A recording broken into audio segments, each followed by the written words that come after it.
হরে কৃষ্ণ। শ্রী উপদেশামৃতে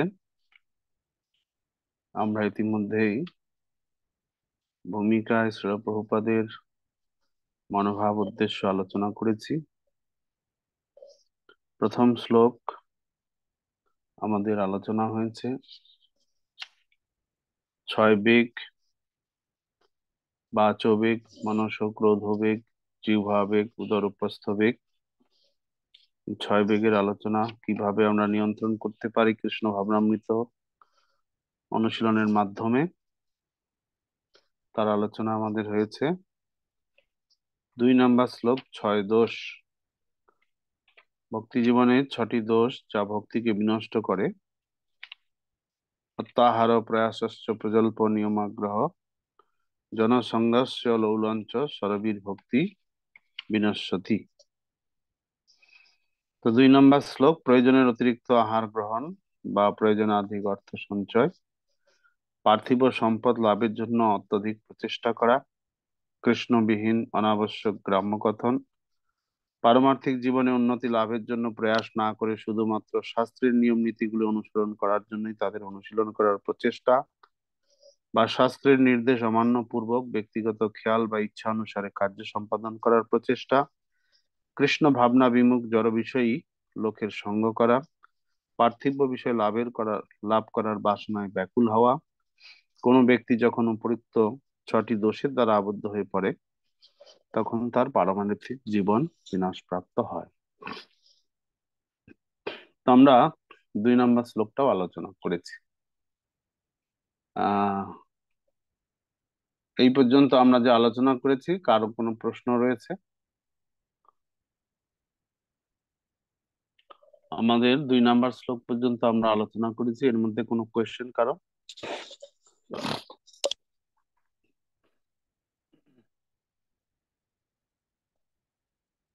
হ্যাঁ বলুন। Vivo, mic on করুন, বলুন।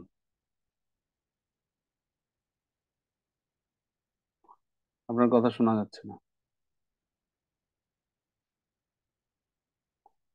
সুশান্ত হরি। হরে কৃষ্ণ প্রভুজি, দণ্ডবত প্রণাম। প্রভুজি, শুনতে পাচ্ছেন আমার কথা? সুশান্ত হরি, কথা বলুন। হরে কৃষ্ণ, দণ্ডবত প্রণাম প্রভু। তিন হুম। প্রকার আহ, তিন প্রকার অত্যাহারী কে কে, এটা একটু কেন আপনি পড়েননি তাৎপর্য? তাৎপর্য পড়েছি, 2 প্রকার পাচ্ছি, 3 প্রকার কি বুঝতে কি পারছি না। পেয়েছেন? কি কি একটা পেয়েছেন? অতিরিক্ত আহার করা আর অধিক সঞ্চয় করা। না, তার মানে আপনি তাৎপর্য পড়েননি। অতিরিক্ত আহার করা এখানে অত্যাহারী অর্থে ব্যবহৃত হয়নি। অতিরিক্ত আহার করা জিহ্বা বেগের মধ্যে আলোচনা করা হয়েছে। এখানে অতিরিক্ত আহার অর্থে অত্যাহার নয়, এখানে অত্যধিক সঞ্চয়, সেই অর্থে অত্যাহার। শ্রীল প্রভুপাদ তাৎপর্য ব্যাখ্যা করেছেন 3 ধরনের অত্যাহারী কারা কারা। শব্দার্থ দেখলে তো হবে না, তাৎপর্য দেখতে হবে আপনাকে। ঠিক আছে।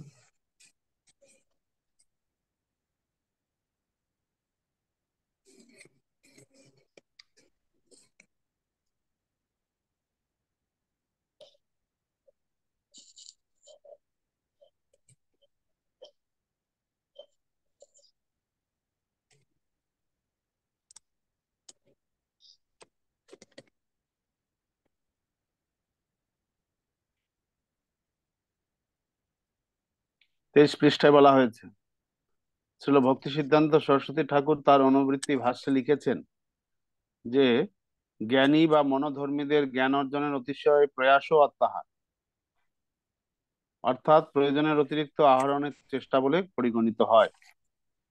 শ্রীমদ্ ভাগবত অনুসারে কৃষ্ণ ভাবনা বর্জিত জ্ঞানীদের শুষ্ক জ্ঞান আলোচনা ও বিপুল গ্রন্থ রচনা সবই নিষ্ফল, কারণ তাতে কোনো কৃষ্ণ কথা নেই।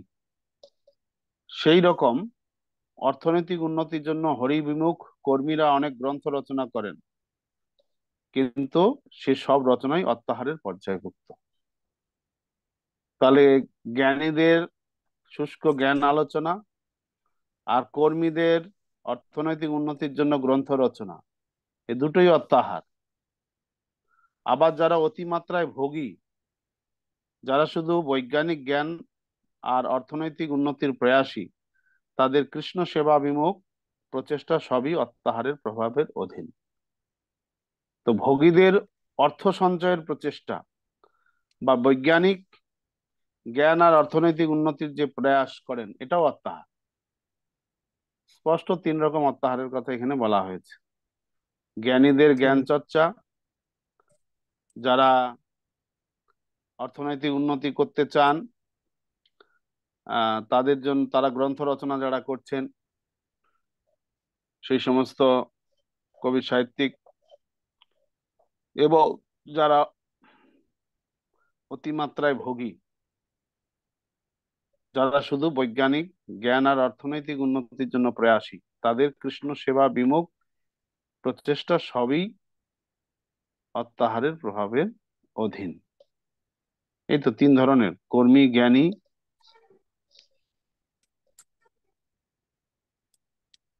কর্মীদের প্রচেষ্টা, অধিক সংগ্রহের প্রচেষ্টা, আবার কর্মীদের অর্থ সংগ্রহের জন্য গ্রন্থ রচনা, গ্রন্থ প্রকাশনা, আর জ্ঞানীদের শুষ্ক জ্ঞান আলোচনা, সবই অত্যাহার। ঠিক আছে।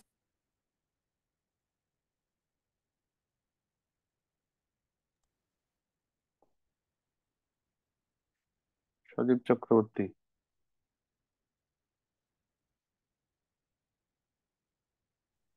কৃষ্ণপ্রভু দণ্ডবত প্রণাম।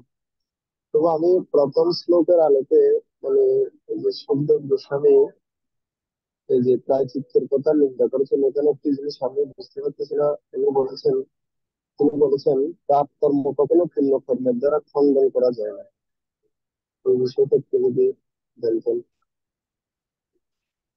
পাপ কর্ম পুণ্য কর্মের দ্বারা খণ্ডন করা যায় না। পাপ কর্ম, পাপ কর্মের ফল পুণ্য কর্মের দ্বারা খণ্ডন হতে পারে, কিন্তু পাপ বাসনা খণ্ডন হয় না, সেই অর্থে এটা বলা হয়েছে। পাপ বাসনা পুণ্য কর্ম করলে যায় না।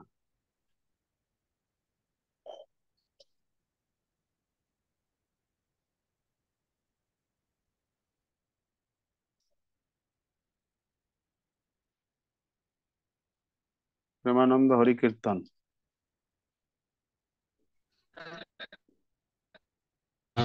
कृष्ण गुरु जी, दंडवत प्रणाम।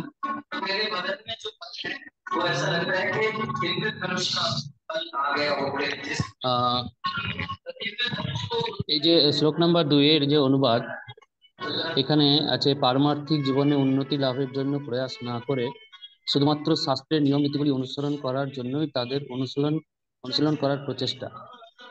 এই যে এই ব্যাপারটা একটু যদি বুঝিয়ে দেন তাহলে একটু সুবিধা হতো। আপনি শাস্ত্রের নিয়ম পালন মানে করছেন, শাস্ত্র, হ্যাঁ, কিন্তু আপনার তাতে পারমার্থিক উন্নতি হবে এই আপনার ভাবনা নেই। আপনি আপনার শাস্ত্রের নিয়ম পালন করছেন দুটো কারণে: একটা আছে শাস্ত্রে আছে তাই করছেন, আর দ্বিতীয় কারণ হচ্ছে অন্যের দোষ দর্শন করার জন্য। অন্যেরা করে না, আপনি করছেন, আচ্ছা অন্যের দোষ দেখবেন। আচ্ছা এই যে এটা চাতুর্মাসে বেগুন খাচ্ছে, পটল খাচ্ছে, ঝিঙে খাচ্ছে, বুঝতে পারছেন? আচ্ছা হ্যাঁ, আপনি পারমার্থিক উন্নতির জন্য আপনি সব করছেন, তা আপনি দোষ দেখবেন কেন লোকের? কে করলো না করলো, যে করছে না সেও করছে, কারণ সেটা প্রভুপাদের নির্দেশ অনুসারে উনি বাদ দিয়েছেন, যেটা বাদ দেওয়ার সেটা। আপনি যদি একাধিক কিছু বাদ দিয়ে থাকেন সেটা আপনার বিষয়, সেটা আপনার পারমার্থিক উন্নতির জন্য আপনার চিন্তা করা উচিত। তা না করে যদি আপনি অন্যের দোষ দেখার জন্য সেটা করে থাকেন, তাহলে হুম এই ধরনের নিয়ম পালন ঠিক করা ঠিক নয়। নিয়ম আগ্রহের মধ্যেই পড়ছে। ওকে, অবিরাম শ্রেণী তাই।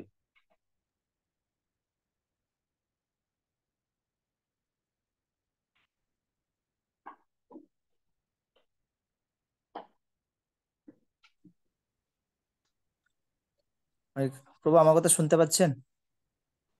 শোনালেই তো শুনবো। প্রভু বলছিলাম কি, আমাদের যে গ্রুপে বলেছেন যে এই শ্লোক মুখস্থ দেওয়ার জন্য। তো 1 আর 2 যে শ্লোকের যে আমরা অনুবাদগুলো কি এখানে যা লিখেছে এজ ইট ইজ বলতে হবে, না আমরা যেটা ক্লাসে বুঝেছি সেটা? অনেক সময় অনুবাদটা এখানে অনেকটা 2 নাম্বার শ্লোকের অনুবাদটা অনেকটা বড়, তো এজ ইট ইজ আমি মানে বলতে অনেকটা কষ্ট হচ্ছে। তাহলে এটা কি সারাংশটা বললে হবে নাকি এজ ইট ইজ বলতে হবে না, প্রভুজি? হবে না, সারাংশ বললেই আপনি ভুল করবেন, বুঝতে পারছেন? ওখানে হ্যাঁ অ্যাজ প্রভু। ইট ইজ 6টা দোষের কথা বলা হচ্ছে, আর সারাংশ করতে গেলেই আপনি কোনো না কোনোটা বাদ দেবেন। তো এই বুঝতে মানে পারলেন? মুখস্থ করতে কষ্ট হচ্ছে, এই কারণে হোক, বলছিলাম। কষ্ট তো অনেক কিছুই হয়। সংসার চালাতে কষ্ট হয় না, তা চালাচ্ছেন কি করে? ছেড়ে দিচ্ছেন? বলুন। কষ্ট হলেই যদি সব ছেড়ে দিতেন, তাহলে তো মানুষ কষ্টই করতো না। হরে কৃষ্ণ প্রভু।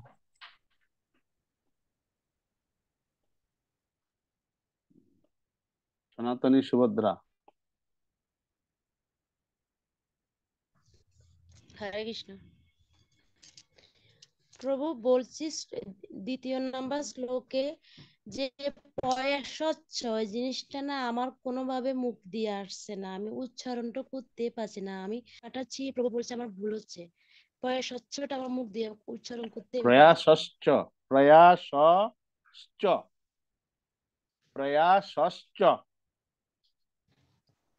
প্রভু বলুন। দন্তাসটাকে কিভাবে উচ্চারণ করব? দন্তস্ব, দন্তস্ব, প্রয়াস স্বচ্ছ, প্রভু এটা এভাবে হবে? ছ না, চ। প্রয়াসশ্চ। Okay. প্রয়াস। মালিনী করুণা। হরে কৃষ্ণ প্রভুজি। প্রভুজি, এখানে যে আছে 3 প্রকার অত্যাহারী, এখন আপনি যে আলোচনা করলেন তার হুম, পরে 2টো প্যারার পরে যেটা আছে, মায়াবাদীরা বৈষ্ণব নিন্দা করে, তাই তাদের সঙ্গ ত্যাগ করা উচিত।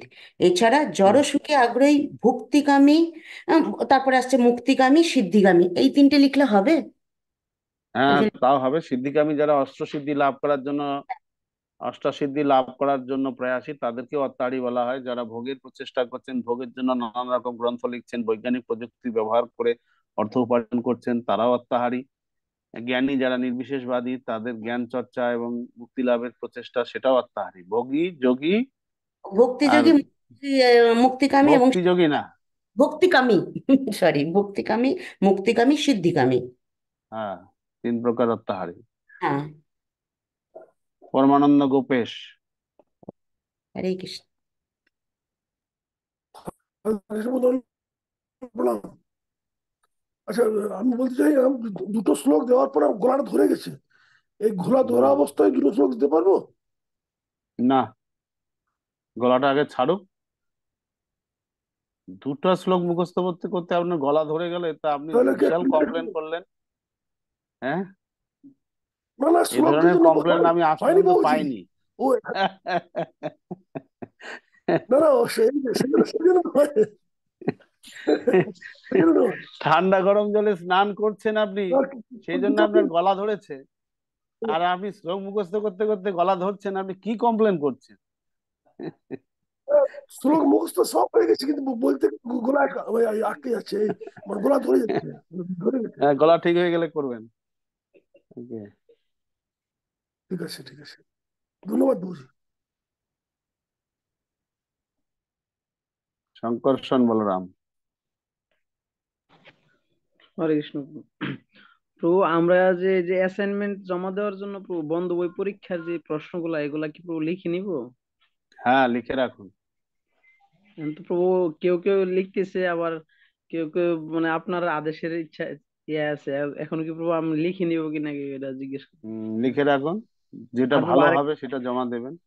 তো পাপ কর্মের যে হুম, বিষয়টা, এটা পুণ্য কর্মের দ্বারা খণ্ডন হয় না, কিন্তু আমরা তো হুম, প্রভু প্রত্যেকদিন তুলসী আরতি করছি, যে আমরা এরকম জানছি যে হুম, জানি কানি চপ্পা পানি আমরা বলি যে আমাদের পাপ ক্ষয় হচ্ছে। তাহলে হুম। প্রভু এটা কিরকম প্রভু, এটা কি ক্ষয় হচ্ছে না? পাপ কর্মের ফল ক্ষয় হবে, পুণ্য কর্মের দ্বারা নয়। পাপ কর্মের ফল পুণ্য কর্মের দ্বারা ক্ষয় হয়, কিন্তু পাপ বাসনা ক্ষয় হয় না। পাপ বাসনা, পাপ কর্মের ফল দুটোই যদি ক্ষয় করতে চান, তাহলে আপনাকে ভক্তি করতে হবে। তুলসী মারানের পূজা করাটা, ওটা পুণ্য কর্ম নয়, ওটা ভক্তি। ওকে, হরে কৃষ্ণ। তো আমরা এখন 3 নম্বর শ্লোক আলোচনা করব।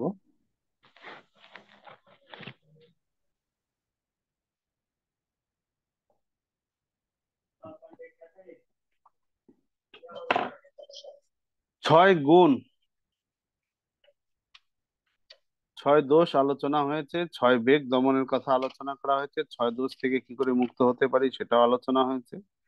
এবার ছয় গুণ আমরা কিভাবে অর্জন করতে পারি। ভক্তি বর্ধনকারী 6টি গুণ: উৎসাহাৎ, নিশ্চয়াৎ, ধৈর্যাৎ, তত্ত্বাৎ, কর্ম প্রবর্তনাৎ, সঙ্গ ত্যাগাৎ, শত বৃত্তে, সরবীর ভক্তি প্রসিদ্ধতি।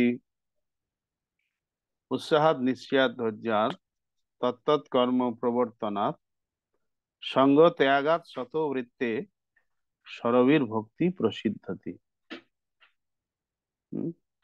ভক্তিযোগে ভগবানের শ্রী পাদপদ্মে সেবা কার্য সম্পাদন করার অনুকূলে 6টি প্রধান নিয়ম বা বিধি বর্তমান আছে, যথা সেবা কার্যে উৎসাহ, দৃঢ় বিশ্বাস বা সংকল্প,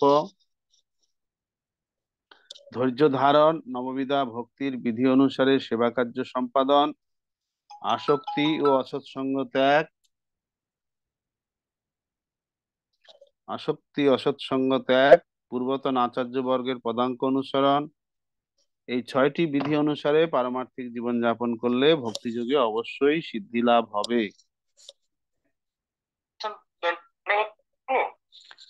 ভয়েস মেসেজ পাঠাও, এখানে ইন্টারনেটের সমস্যা।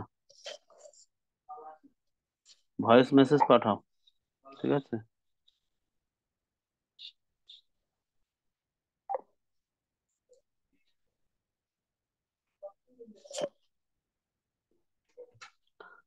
উৎসাহ, উৎসাহ কাকে বলে? কারণ ভক্তি লাভ করতে গেলে ভক্তি বর্ধক, অর্থাৎ ভক্তি, এই 6টা গুণ থাকলে ভক্তি আমাদের লাভ হবে, সিদ্ধি লাভ হবে ভক্তি জীবনে। অর্থাৎ আমরা ভক্তির সংজ্ঞা, প্রভুপাদ তাৎপর্য লিখছেন, ভক্তির সংজ্ঞা ভক্তি রসামৃত সিন্ধুতে আমরা বিস্তারিত ভাবে ভক্তির সংজ্ঞার আলোচনা করব। তথাপি এখানে উল্লেখ করা হয়েছে অন্যাভিলাষিতা শূন্যম জ্ঞান কর্মাদি অনাবৃতম আনুকূল্যেন কৃষ্ণানুশীলনম ভক্তির উত্তমা। এই যে শুদ্ধ ভক্তির সংজ্ঞা রূপ গোস্বামী পাদ দিয়েছেন, জ্ঞান কর্ম আদির অন্য অভিলাষ সকল শূন্য হয়ে অনুকূলে কৃষ্ণানুশীলনে উত্তম ভক্তি। তো ভক্তি সংজ্ঞার মধ্যে আমরা জ্ঞানের, নির্বিশেষবাদী জ্ঞানের চর্চা করতে নিষেধ করা হয়েছে, কিন্তু শ্রীমদ্ ভাগবত আদি শ্রবণ কীর্তনে যুক্ত হওয়ার কথা বলা হচ্ছে। কর্ম, কর্ম বলতে এখানে সকাম কর্ম, সকাম কর্ম থেকে দূরে থাকার কথা বলা হচ্ছে, কিন্তু কৃষ্ণ সেবা থেকে দূরে থাকার কথা বলা হচ্ছে না। তো ভক্তিতে যেহেতু অনুশীলন, কৃষ্ণ অনুশীলন মানে ভগবান কৃষ্ণের জন্য কিছু করা। অনুশীলন কথাটার অর্থ হচ্ছে কায় মনো বাক্যে কিছু করা, প্র্যাকটিস। ইংরেজিতে বলা হয় প্র্যাকটিস, বাংলায় অনুশীলন। তো প্র্যাকটিস যখন কিছু করি, মন, মনোযোগ সেখানে থাকতে হয়। শরীরের মাধ্যমে আমরা অনুশীলন করি, তাহলে কায়, মন এবং বাক্য, আমাদের কথাবার্তার মধ্যেও মাধ্যমে আমরা অনুশীলন করি। যেমন আমরা হরিনাম করছি, বাক্যের অনুশীলন হচ্ছে এটা, এবং সেই হরিনাম যখন মনোযোগ সহকারে করি, সেটা উম, মনের অনুশীলন হচ্ছে। এবং শরীর দিয়ে যখন ভগবানের বিভিন্ন রকম সেবা করছি, তখন শরীরের দ্বারা কৃষ্ণ ভক্তির অনুশীলন হচ্ছে। তো যেহেতু এটা অনুশীলন, এটা নিষ্ক্রিয় ক্রিয়া নয়, তা কোনো কিছু যখন অনুশীলন, ভক্তিটা যেহেতু একটা অনুশীলন, কায় মন বাক্য 3টা জিনিসকেই ব্যবহার করতে হয়। সুতরাং সেখানে যদি আমাদের উৎসাহ না থাকে, ধৈর্য না থাকে, বিশ্বাস না থাকে, তাহলে আমরা ভক্তি লাভ করব কি করে? এই জন্য উৎসাহ, এই গুণটা খুবই গুরুত্বপূর্ণ। শুধু উৎসাহ গুণটা থাকলেই হবে না, তার সঙ্গে নিশ্চয়াত, তার সঙ্গে ধৈর্য, তার সঙ্গে সঙ্গত্যাগাত, তত্ত্বৎ কর্মপ্রবর্তনাৎ, শতবৃত্তি, এই সবগুলোই প্রয়োজন রয়েছে। তো একে একে আমরা আলোচনা করব যে উৎসাহ কাকে বলে। কাকে উৎসাহ বলে? উৎসাহ বলতে আপনারা কি বোঝেন? কে বলবেন, বলুন।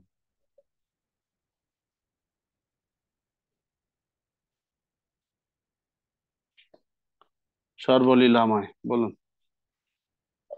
বুদ্ধিমত্তার সহিত কৃষ্ণ অনুশীলনের প্রয়াসকেই উৎসাহ বলবো। যেমন যেমন এই আজকে মোবাইল দিয়ে আপনার ক্লাস করছি, বা কোনো জুম বা গুগল মিটে কোনো কিছু ভক্তদের সাথে ক্লাস আদান প্রদান করা। মোবাইলটাকে ভগবত সেবার কাজে ব্যবহার করা।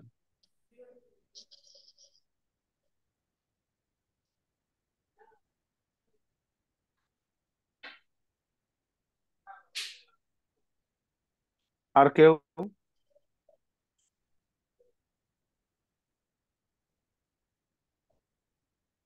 শিখা শিকদার।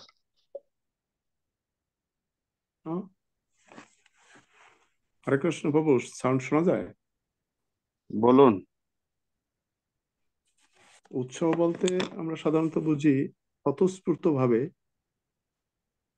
এই কৃষ্ণ অনুশীলন বা কোনো কাজ সম্পন্ন করাই উৎসাহ। স্বতঃস্ফূর্ত, নিজের থেকে আপনা আপনি প্রেরণার মাধ্যমে।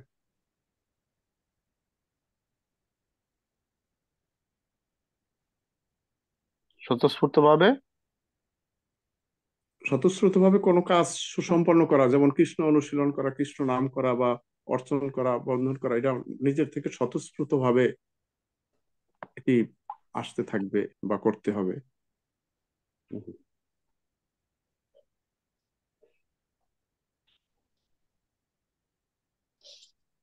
স্বতঃস্ফূর্ত ভাবে করাটাই উৎসাহ। প্রীতম বিশ্বাস। হরে কৃষ্ণ, বলো। প্রভু, উৎসাহ বলতে আমরা যেটাকে বুঝি কোনো একটা নতুন জিনিস জানার অদম্য ইচ্ছা। ইচ্ছা, উৎসাহ মানে ইচ্ছা, নতুন জিনিস জানার ইচ্ছা। আচ্ছা,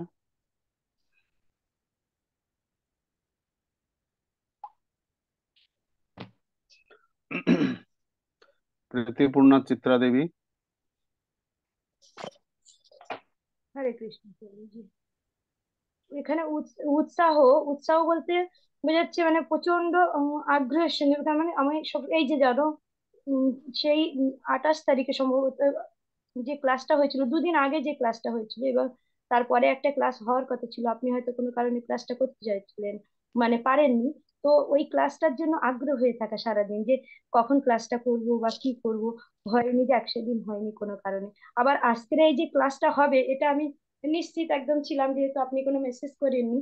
তো কখন 6টা বাজবে, কখন এ হবে, এই যে সারাক্ষণ কাজের ভেতরে এই যে ফোনকে চার্জ দিয়ে রেখে দেওয়া, ডেটাটাকে সেভ করে রেখে দেওয়া, যাতে ক্লাসটা করতে পারি, এই যে এইটা উৎসাহ, কোনো কিছু জিনিস আর কি করার আগ্রহ, যে প্রচন্ড ভেতর থেকে একটা।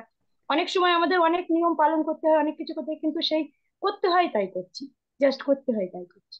কিন্তু এই যে এটা ভালোবাসার সহকারে এই ক্লাসটা করব, এইটা এইটা আমার মনে হয় উৎসাহ হচ্ছে। সুশান্ত হরি। কোনো কর্মের সফলতা পাওয়ার জন্য তৎপরতাকে উৎসাহ বলে। তৎপরতাটা উৎসাহ। আচ্ছা,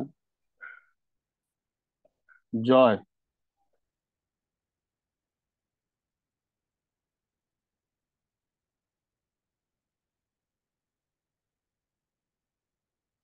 আচ্ছা, নেট ডিস্টার্ব হয়ে গেছে তার। সুবিগ্রহ নরসিংহ। हरे कृष्ण प्रभु, जय प्रभुपाद की जय, जय गुरु महाराज की जय। আমরা মেনলি যখন প্রচারে যাই প্রভু, তখন আমাদের যে একটা প্রচার করার আগ্রহ থাকে, সেক্ষেত্রে আমরা দেখেছি আপনি আমাদেরকে একটা 13ই আগস্ট একটা ক্লাস করিয়েছিলেন। ক্লাস মানে নাম হন্টাতে। তো আমরা প্রচারে যাই এমনি হয়তো ভগবদ গীতা থেকে কোনো কিছু বলি যে ভগবান বুদ্ধি যোগ দান করেন, তেষাং সতত যুক্তানাং ভজতাং প্রীতিপূর্বকম দদামি বুদ্ধি যোগং। তো সেক্ষেত্রে আমি যখন আপনার ওই নামহট্টের ক্লাসটা শুনেছিলাম, তখন আপনি এই যে শ্লোকটা বলেছিলেন এবং বলেছিলেন যে ভগবদ গীতায় যদি 10-এ 10 কাউকে পেতে হয় তাহলে এই শ্লোকটা জানতে হবে, তার অর্থ জানতে হবে। তো সেক্ষেত্রে এবং শ্রীমদ্ ভাগবত থেকে একটা শ্লোক বলেছিলেন, তো ওই সবই পুংসাম যত ভক্তির অধ্যক্ষ যে শ্লোকটা। তো এই দুটো শ্লোক আমি শোনার পর ভক্তিতে মানে প্রচার করার ক্ষেত্রে এতটা উৎসাহ পেয়েছি যে আপনার সবসময় এই কথা দুটো মনে হয়। তো আমার মনে হয় যে যদি আপনাদের কথা যদি আমরা বারবার ভেবে শুনতে থাকি বা প্রচারে এইগুলো যদি আমরা কাজে লাগাই, যে উৎসাহ আমাদের বাড়ছে, সেটাই আমার মনে হয় ভক্তি যোগের ক্ষেত্রে এটাই উৎসাহ আমাদের বেশি করে দান করতে পারে প্রভু। না, উৎসাহ কি করে পাবো, উৎসাহ কি করে বাড়বে, সেই প্রশ্নটা তো আলাদা প্রশ্ন, কিন্তু উৎসাহটা কি জিনিস সেটাই একটু। মানে উৎসাহ মানে যদি আমার আগ্রহ থাকে, আমার আগ্রহ নেই, আমি কাজে যে আমাকে কেউ হয়তো যেতে বলছে প্রচারে কিন্তু আমার সেটা আগ্রহ নেই যাবার, কিন্তু আমাকে সে যদি আগ্রহ নিয়ে আসতে পারি আমি, যদি আমার উৎসাহ থাকে, তবে সেক্ষেত্রে প্রচার ভালো হবে আর কি, বা সেটা আমি অংশগ্রহণ করতে পারবো ভালো করে। সেটাই উৎসাহটা আমার মনে আগে জাগা দরকার আর কি, যে আমি এই কাজটা করতে চাইছি। আহা, উৎসাহ মানে আগ্রহ বলতে চাইছেন আপনি? হ্যাঁ। বিশাখা রূপিণী।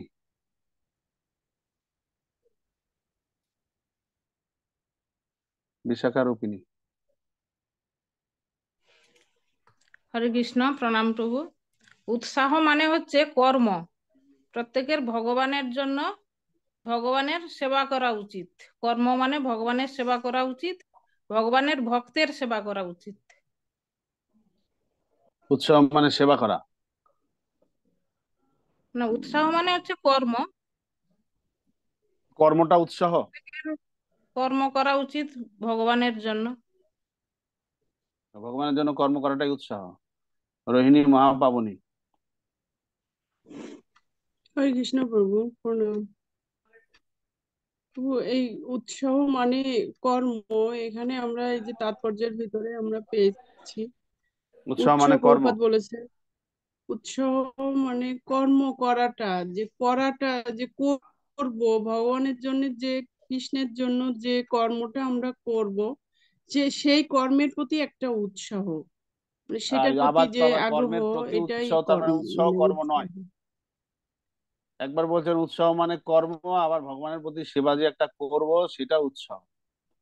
মানে নিজে আগে ভালো করে চিন্তা করুন উৎসাহ কি জিনিস। রাধিকেশ প্রসাদ। হরে কৃষ্ণ প্রভু। উৎসাহ বলতে আমি বুঝতে পারছি যে এই বুদ্ধিমত্তার সঙ্গে কৃষ্ণ অনুশীলনের যে একটা প্রচন্ড প্রয়াস, সেটা হচ্ছে একটা হচ্ছে মানে উৎসাহ প্রয়াস।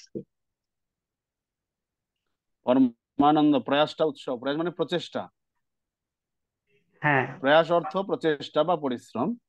পরিশ্রমটাই উৎসাহ। আচ্ছা, পরমানন্দ হরিকীর্তন।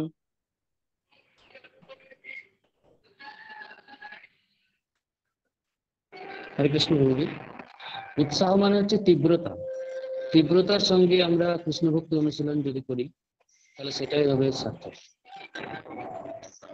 তীব্র ভক্তিযোগের সঙ্গে কৃষ্ণ ভক্তি অনুশীলন।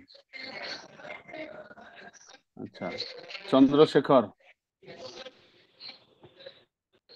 সিংহ বলুন। হরে কৃষ্ণ প্রভু, দণ্ডবত প্রণাম। প্রভু, উৎসাহ মানে মানে গুরু কৃষ্ণকে প্রসন্ন করার জন্য আমরা যে কার্য করি তাকে উৎসাহ বলা হয়। যেরকম প্রতিদিন আমরা সন্ধ্যা আরতি মঙ্গল আরতি করি উৎসাহের সঙ্গে। আবার উৎসাহের সঙ্গে কি বলছেন? মঙ্গল আরতিটা যদি উৎসাহ হয়ে থাকে, হ্যাঁ, তাহলে উৎসাহের সঙ্গে কথাটা আবার আসছে কেন? মঙ্গল আরতির করাটাই যদি উৎসাহ হয় তাহলে উৎসাহের সঙ্গে কথাটা আসছে আবার কি করে? যে কর্মটা করছি সেটাই উৎসাহ করবো। কর্মই যদি উৎসাহ হয়ে থাকে তাহলে আপনি উৎসাহের সঙ্গে কর্ম করা, এই কথাটার প্রসঙ্গ আসতে পারে না। কর্ম উৎসাহের সঙ্গে করুন, উৎসাহ না থাকলে কর্ম হবে না। উৎসাহ জিনিসটা একটা কি বুঝতে পারছেন, বলতে পারছেন না। আকর্ষক গোবিন্দ।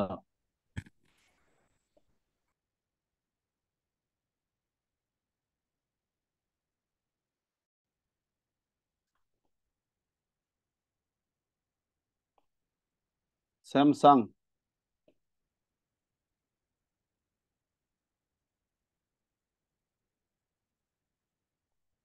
চিদানন্দ মথুরা। ঠিক আছে। হরে কৃষ্ণ, দণ্ডবত প্রভু। আনন্দের অনুভূতির সঙ্গে পরম আগ্রহে যেটা করা হয় সেটাই উৎসাহ। মানে আনন্দ নিয়ে যেটা করা হবে সেটাই উৎসাহ। আচ্ছা, সর্বগুণ,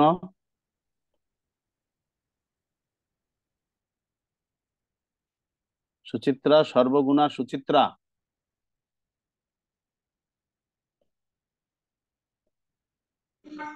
হরে কৃষ্ণ প্রভু প্রণাম। বলছি দৃঢ় সংকল্পের সঙ্গে ভগবানের সেবা, দৃঢ় সংকল্পের সঙ্গে ভগবানের দৃঢ় সংকল্পের সঙ্গে ভগবানের সেবাটাই উৎসাহ। আচ্ছা, নিষ্ঠা সহকারে পালন করা। নিষ্ঠা সহকারে ভগবানের সেবা। আচ্ছা, সুশোভিতা, সুমিত্রা।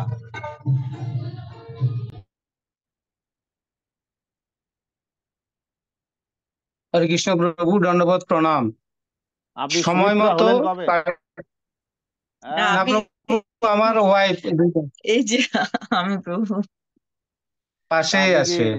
সুমিত্রার স্বামীর নাম এই কি তাহলে? মোবাইলটা থেকে করা হচ্ছে। দশরথ নাকি? উদ্ধব প্রাণ কেশব দাস। না, আচ্ছা, ঠিক আছে, উত্তম বলুন। পাল, উদ্ধব প্রাণ কেশব দাস। হ্যাঁ, বলুন। সময় মতো কার্য সম্পাদনের অদম্য প্রচেষ্টাকে উৎসাহ বলা হয়। ও, সময় মতো অদম্য প্রচেষ্টা বলতে চাইছেন। সময় মতো অদম্য প্রচেষ্টাই উৎসাহ। আচ্ছা, নিজের ভিভ, আন্তরিকতার সঙ্গে কার্য সম্পাদন। ভিভ। হরে কৃষ্ণ প্রভু, ধন্যবাদ পুনঃ। ও হ্যাঁ, মনের আনন্দের সঙ্গে কি মনের আনন্দের সঙ্গে কি? ভগবানের সেবা আনন্দে কার্য বলো হরি। মনের আনন্দ হ্যাঁ, সহকারে ভগবানের সেবা কার্য সম্পাদন করা। আনন্দ মনের সহকারে সেবা কার্য সম্পাদন করা। আচ্ছা, হ্যাঁ। মন্দাকিনী, পবিত্রা।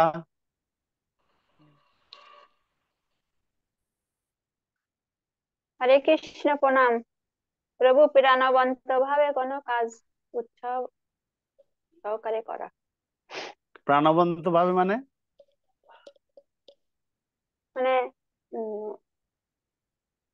কোনো কাজ আগ্রহ সহকারে। শ্যামরূপ জগন্নাথ, শ্যাম স্বরূপ জগন্নাথ।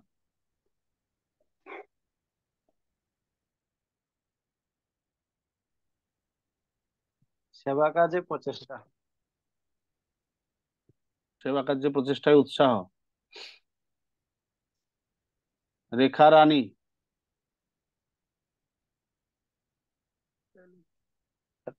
হরে কৃষ্ণ প্রণাম। কাজ করার ইচ্ছাকেই উৎসাহ বলে। কাজ করার ইচ্ছাই উৎসাহ। প্রভাময়ী, ইন্দুলেখা।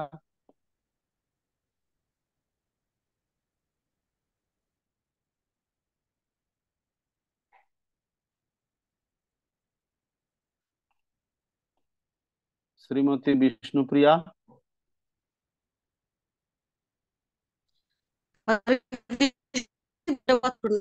কোনো কিছু কাজ করার জন্য যে তীব্র ইচ্ছা বা প্রচেষ্টা, ওটাই হচ্ছে যে উৎসাহ। তীব্র প্রচেষ্টা, উৎসাহ। আসলে এই উৎসাহটা আমরা অনুভব করি কিন্তু ভাষায় ব্যক্ত করতে পারি না। আমরা অনুভব করছি, উৎসাহ না হলে হবে না। উৎসাহ থাকলে অনেক কিছু করা যায়, উৎসাহ না থাকলে কিছুই করা যায় না। সবই বুঝতে পারছি, কিন্তু উৎসাহটা যে কি করে ব্যক্ত করব সেটা আমাদের মুখে, পেটের ভিতরে আছে, বুকের ভিতরে আছে, কিন্তু বাইরে বেরোচ্ছে না, ভাষায় প্রকাশ করতে পারছি না। হ্যাঁ, গুরুপদ মান্না, বলুন, মাইক অন করুন। হ্যাঁ, প্রভু হরে কৃষ্ণ প্রণাম। হুম, উৎসাহ মানে হচ্ছে জেদ, আমি কাজটা এখনই করতে চাই। ও, এই মুহূর্তে আমি করব, ওটাই উৎসাহ। সুমিত্রা শ্রীদাম। হরে কৃষ্ণ, ধন্যবাদ। ও, আমার মনে হচ্ছে এখানে উৎসাহ বলতে ক্রমাগত প্রগতিশীল বা গতিশীল আনন্দময় প্রচেষ্টা বা ইচ্ছা যা সেবায় আসক্তি বাড়ায়। প্রভুপাদ এমন একটা মানে বলেছেন যেটা বোঝাটাও খুব কঠিন, অথচ সেটা বোঝার জন্য আমরা প্রয়াস করি। শুভঙ্গ ব্রজরাজ, সেটাতে আমি আসবো। আপনারা যেহেতু অনেকেই বলার চেষ্টা করছেন, বলুন। হরে কৃষ্ণ প্রভু, কোনো কিছু কাজ করার অনুপ্রেরণাকেই উৎসাহ বলা। অনুপ্রেরণাটাই উৎসাহ? অনুপ্রেরণা কি করে উৎসাহ হতে পারে? অনুপ্রেরণাটা আপনাকে উৎসাহ জাগাতে পারে, কিন্তু অনুপ্রেরণা কি করে উৎসাহ হতে পারে? তা আমরা প্রভুপাদের তাৎপর্যে, প্রভুপাদ যেটা লিখেছেন সেই পয়েন্টে আসি, যেটা শুরুতেই যিনি বললেন শিখারানী, প্রভুপাদ লিখছেন 31 পৃষ্ঠায়, দেখুন, বুদ্ধিমত্তার সঙ্গে কৃষ্ণ অনুশীলনের প্রয়াসে উৎসাহ। অর্থাৎ আপনার বুদ্ধিকে কাজে লাগিয়ে যখন আপনি সবকিছু কৃষ্ণ সেবা করবেন, কায় মনো বাক্যে দিয়ে কৃষ্ণ সেবা করবেন, বুদ্ধিকে কাজে লাগিয়ে, সেটাই উৎসাহ। আপনার বুদ্ধি ব্যবহার করে, আপনার মন, শরীর, আপনার বাণী বা বাক্য সব যখন বুদ্ধি ব্যবহার করে আপনি কৃষ্ণ সেবায় লাগাবেন, সেটাই হচ্ছে উৎসাহ। প্রভুপাদ বলছেন আগের প্যারাগ্রাফে যে একটা যন্ত্র, ডিক্টোফোন, যেটা এখন আর দেখা যায় না, রেকর্ডিং যন্ত্র, যাকে ডিক্টোফোন বলা হতো। তো এই যন্ত্রটা কে তৈরি করেছে, কি জন্য তৈরি করেছে, আর আমরা এটাকে কৃষ্ণ সেবায় লাগাচ্ছি। তাহলে যন্ত্রটা যিনি আবিষ্কার করেছিলেন তিনি তো কোনোদিন চিন্তা করেননি যে এই যন্ত্রটা কোনো ভাগবত রচনা করার কাজে লাগবে বা কৃষ্ণ সেবায় লাগবে, কিন্তু এটা আমরা কাজে লাগাচ্ছি। এই যে আমরা যন্ত্রের ব্যবহার কৃষ্ণ সেবায় করছি, এটাই হচ্ছে এই বুদ্ধিমত্তাটা। যখন আমি ব্যবহার করছি কৃষ্ণ সেবায়, কোনো একটা যন্ত্র শুধু নয়, যে কোনো জিনিসকে যখন কৃষ্ণ সেবায় আমি লাগাচ্ছি, সেইটাকেই উৎসাহ বলা হয়। আপনারা অনেক কিছু বললেন, জেদ ধরে করতে হবে, উৎসাহ নিয়ে করতে হবে, এই করতে হবে, সেই করতে হবে, কত কিছু বললেন। অথচ প্রভুপাদ বলছেন যে বুদ্ধি দিয়ে যদি আপনি কোনো কিছু একটা কৃষ্ণ সেবায় লাগাচ্ছেন, আপনার চারপাশে আপনার কাছে যা কিছু রয়েছে সেটা যদি আপনি কৃষ্ণ সেবায় প্রয়োগ করছেন, তাহলেই আপনার উৎসাহ আছে, বুঝতে হবে উৎসাহ গুণটা আপনার আছে।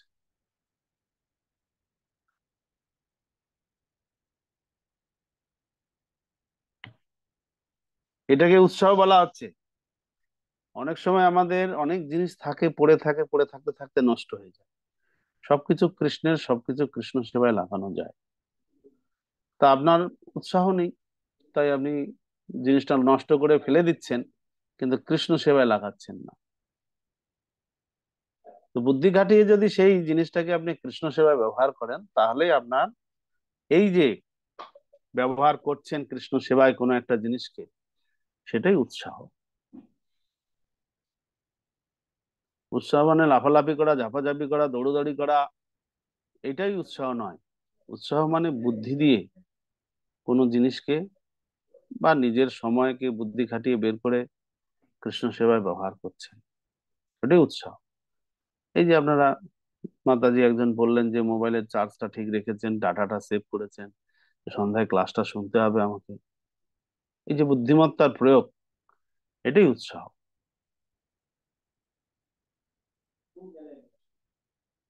বুদ্ধিমত্তার প্রয়োগ, এটা উৎসাহ। নানা জিনিস আমরা ব্যবহার করি, তো সে বুদ্ধি খাটিয়ে যদি সেই জিনিসটা আমি কৃষ্ণ সেবায় ব্যবহার করি, তাহলে এটাই উৎসাহ। ওকে, তো উৎসাহ আমরা পাবো কি করে? যদি কারোর মধ্যে উৎসাহ গুণটা না থাকে, তাহলে উৎসাহ গুণটা আসবে কি করে বলেন? ধরুন কারো বুদ্ধিমত্তার সহিত কৃষ্ণ সেবায় কিছু ব্যবহার করার বুদ্ধি নাই, তাহলে তিনি সেই বুদ্ধি বা উৎসাহটা পাবেন কি করে?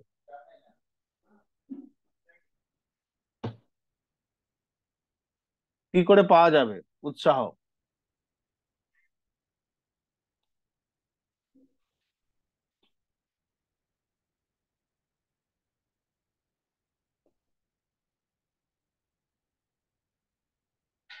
বলুন প্রীতম বিশ্বাস। হরে কৃষ্ণ প্রভু প্রণাম। হুম। উৎসাহটা আমরা পাবো কি করে? কারণ আমরা প্রথমত কেউই আম, ভগবানকে কি করে সেবা করতে হয় সেটা আমরা জানি না। সেটা আমরা কোনো ভগবত ভক্তের পাশাপাশি থেকে বা তাকে দেখে বা তার কাছ থেকে অনুপ্রাণিত হয়ে আমরা সেই জিনিসটার প্রতি উৎসাহিত হই। অর্থাৎ আমাদের আশেপাশে যে জিনিসগুলো আছে সেই জিনিসগুলো আমরা কি করে কৃষ্ণ ভক্তিতে কাজে লাগাবো সেটাও যদি আমাদের জানতে হয়, তাহলেও আমাদের উত্তম ভগবত ভক্তের অনুশীলন করতে হবে বা তাদের কাজের থেকে অনুপ্রাণিত হয়ে আহ নিজের কিছু বুদ্ধি ব্যবহার করে সেই জিনিসগুলোকে কাজে লাগাতে হবে। তাহলে যারা উৎসাহী ভক্ত অর্থাৎ যারা বুদ্ধি প্রয়োগ করে সবকিছু কৃষ্ণ সেবায় ব্যবহার করছেন সেই সমস্ত ভক্তের সান্নিধ্যে আসতে হবে, তাদের সঙ্গ করতে হবে। তাহলে আমরা উৎসাহ বিষয়টি বুঝতে পারবো। হুম, তাহলে বুঝতে পারবো। ব্রোকলি কিনেছেন, ব্রোকলি যা ফুলটা তার থেকে অধিকাংশই তার ডাঁটা। বলেন ব্রোকলির ডাঁটা তো কেউ খান না, সব তো ফেলে দেন। এবার কেউ যদি সেটা কায়দা করে বেটে বুটে একেবারে মোলায়েম করে নিয়ে বাটনা তৈরি করে, কি বলে, ভর্তা তৈরি করে ভগবানের সেবায় লাগিয়ে দিলেন আর প্রসাদ আপনাকে পাওয়ালেন, বলুন তো কি কিসের ভর্তা, কিসের ভর্তা? বুঝতেই পারছেন না কিসের ভর্তা। ব্রোকলির ডাঁটা গুলো। হ্যাঁ, কি করে করলেন, কি করে করলেন? আপনিও তো ফেলে ফেলে দেন। তো ওনার কাছ থেকে আপনি জানতে পারবেন কি করে তৈরি করলেন। তো যারা বুদ্ধিমত্তার সঙ্গে কোনো বিষয় কৃষ্ণ সেবায় ব্যবহার করছেন তাদের উৎসাহী ভক্ত বলা হয়। সেই সমস্ত উৎসাহী ভক্তদের সঙ্গ যদি আমরা করি তাহলে আমরাও উৎসাহ গুণটা অর্জন করতে পারবো। উৎসাহ, উৎসাহের পরে আসছে উৎসাহ বলতে উৎসাহের বিপরীতটা হচ্ছে অলসতা। অলসতা, আপনি কিছু করতে চান না, তো উৎসাহী ভক্তের সঙ্গ করলেই আমাদের উৎসাহী গুণটা আসবে। এরপরে হচ্ছে আহ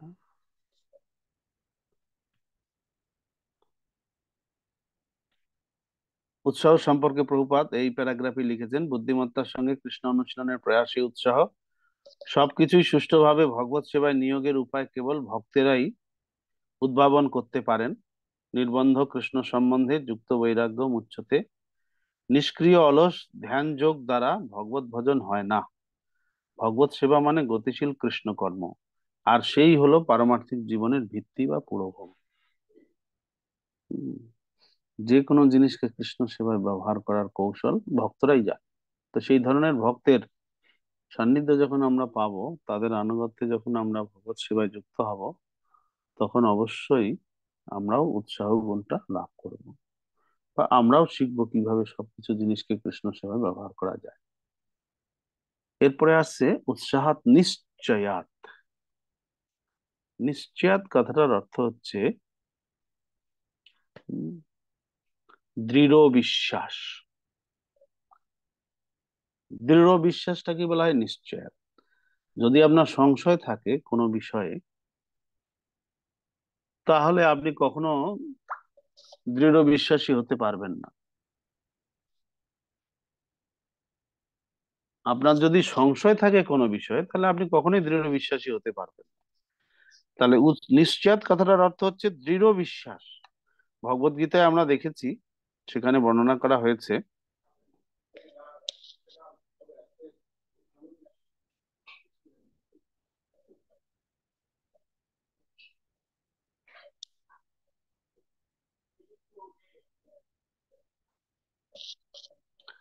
অজ্ঞ অশ্রদ্ধ ধানস্য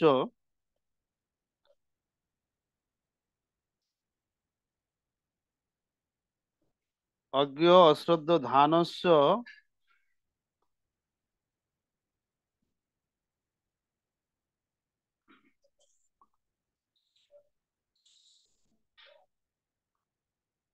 সংশয়াত্মা বিনশ্যতি নায়ম লোকস্তি ন পর ন সুখম সংশয়াত্মন। ভগবদ্গীতায় আমরা যখন পড়বো তখন এই শ্লোকটা চতুর্থ অধ্যায়ে পাবো। চতুর্থ অধ্যায়ে আমরা এটা পাবো।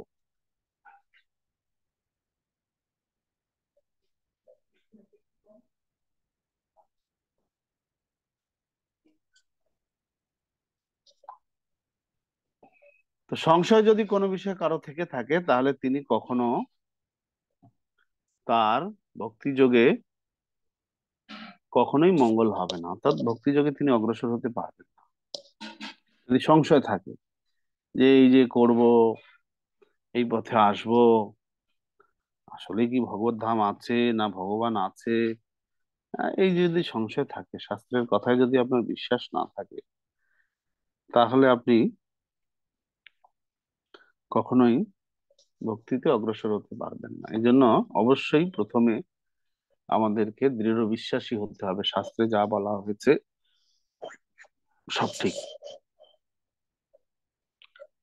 বা শাস্ত্রের যারা প্রতিনিধি, ভগবানের যারা প্রতিনিধি, গুরু পরম্পরা ধারায় গুরুদেব তিনি যা বলছেন সব ঠিক। এই যে বিশ্বাস, দৃঢ় বিশ্বাস, এটাকে বলা হয় নিশ্চয়াত। ঠাকুর ভক্তিবিনোদ ঠাকুর উনি বলছেন, জীব কৃষ্ণ দাস এই বিশ্বাস করলে তো আর দুঃখ নয়, তাই সকল বিপদ ভক্তি বিনোদ বলেন যখন ওনাম গায়। তো শাস্ত্রে বলা হচ্ছে আমরা কৃষ্ণের দাস, এটা যদি আমার বিশ্বাসই না আসে তাহলে আমি ভক্তি করব কোথা থেকে? তো নিশ্চয় এই গুণটা মানে হচ্ছে দৃঢ় বিশ্বাস। কিসে বিশ্বাস করব? শাস্ত্রের কথায়, সাধুর কথায়, গুরুদেবের কথায়। দৃঢ় বিশ্বাস, এটা কি বলা হচ্ছে? নিশ্চয়াত। আচ্ছা, এরপরে আসছে, নিশ্চয়াতের পরে আসছে, কারণ কি অনেক সময় আমি যদি বিশ্বাস না করি তাহলে তর্ক করে কোনোদিন কোনো কিছু প্রতিষ্ঠা হতে পারে না। তর্কের দ্বারা কোনো কিছু প্রতিষ্ঠা হয় না। এর আগের ক্লাসেই বোধহয় বলেছিলাম, আপনাদেরকেই তো বোধহয় বললাম, ওই যে একটা ছেলে পড়াশোনা শিখে এসছে, বাড়িতে গিয়ে তার মানে অনেক তর্ক শিখে এসছে। সে সে নয়কে হয় করতে পারে, হয়কে নয় করতে পারে, বলেছি না? হ্যাঁ, মনে পড়ছে? আমার তো মনে পড়ছে না। বলেছি কি? আমি এমনি কোনো গল্প টল্প বলি না, কিন্তু ইদানিং মনে হচ্ছে বলেছিলাম, এই জন্যই জিজ্ঞাসা করছি। রত্না যশোমতী দেবী দাসী, বলুন, এরকম কোনো গল্প শুনেছেন আমার মুখ থেকে? এই তো, হ্যাঁ, বলেছি। সে পিঠা ভাগ করতে গিয়ে তার মাকে, ঠিক আছে, তর্কের দ্বারা আপনি হয়তো জিতে যেতে পারেন, তর্কের দ্বারা আপনি জিতে যেতে পারেন, কিন্তু তর্ক দ্বারা কোনো কিছু প্রতিষ্ঠা হয় না। তর্ক অপ্রতিষ্ঠা, এটা বেদান্ত সূত্রের একটা সূত্র। তর্কের দ্বারা কোনো কিছু প্রতিষ্ঠা করা যায় না। তর্কে হয়তো আপনি জিতে যেতে পারেন, জিতে গেলে কি লাভ? কোনো কিছু প্রতিষ্ঠা হবে না। তাই এই জন্য আমাদের বিশ্বাসের প্রয়োজন।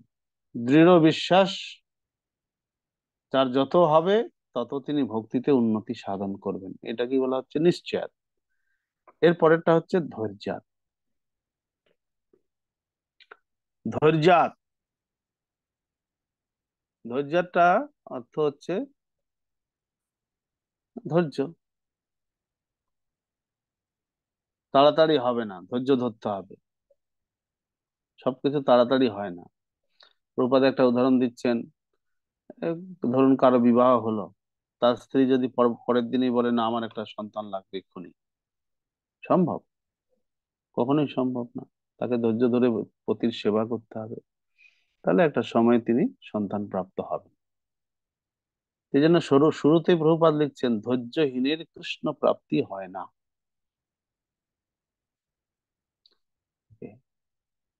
তো এখন উৎসাহ গুণটা তো আমরা উৎসাহী ভক্তের সঙ্গ করলেই পাবো। ধৈর্য গুণ বা দৃঢ় বিশ্বাস, এই দুটো গুণ আমরা কিভাবে অর্জন করতে পারি বলুন? অনেকে আছে ধৈর্য থাকে না, ধৈর্যহীন, বিশেষ করে চঞ্চল যারা, ধৈর্য থাকে না, ধৈর্যহীন, ধৈর্য রাখতে পারে না। আহ, তো ধৈর্য গুণটা কিভাবে বাড়বে, আর এই যে দৃঢ় বিশ্বাস, এটা কিভাবে আসবে আমাদের বলুন? এই দুটো গুণ আমরা কি করে অর্জন করব?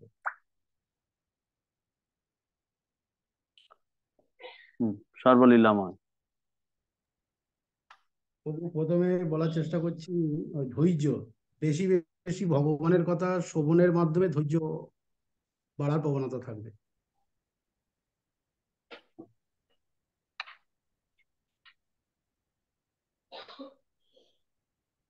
তাই আর গুরুদেবের কাছে দীক্ষায় করে অপরাধ শূন্য হয়ে হরিনাম কীর্তন করে গেলে একদিন কৃষ্ণ দর্শন হবেই, এই দৃঢ় বিশ্বাস থাকলে।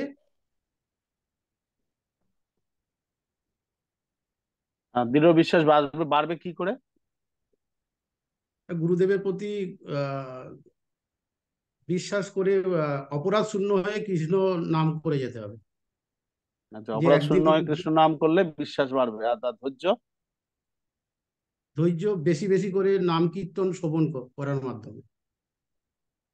হরিনাম করা থেকে ধৈর্য এবং নিশ্চয় গুণ আসবে। সুন্দর সুন্দর, বলুন।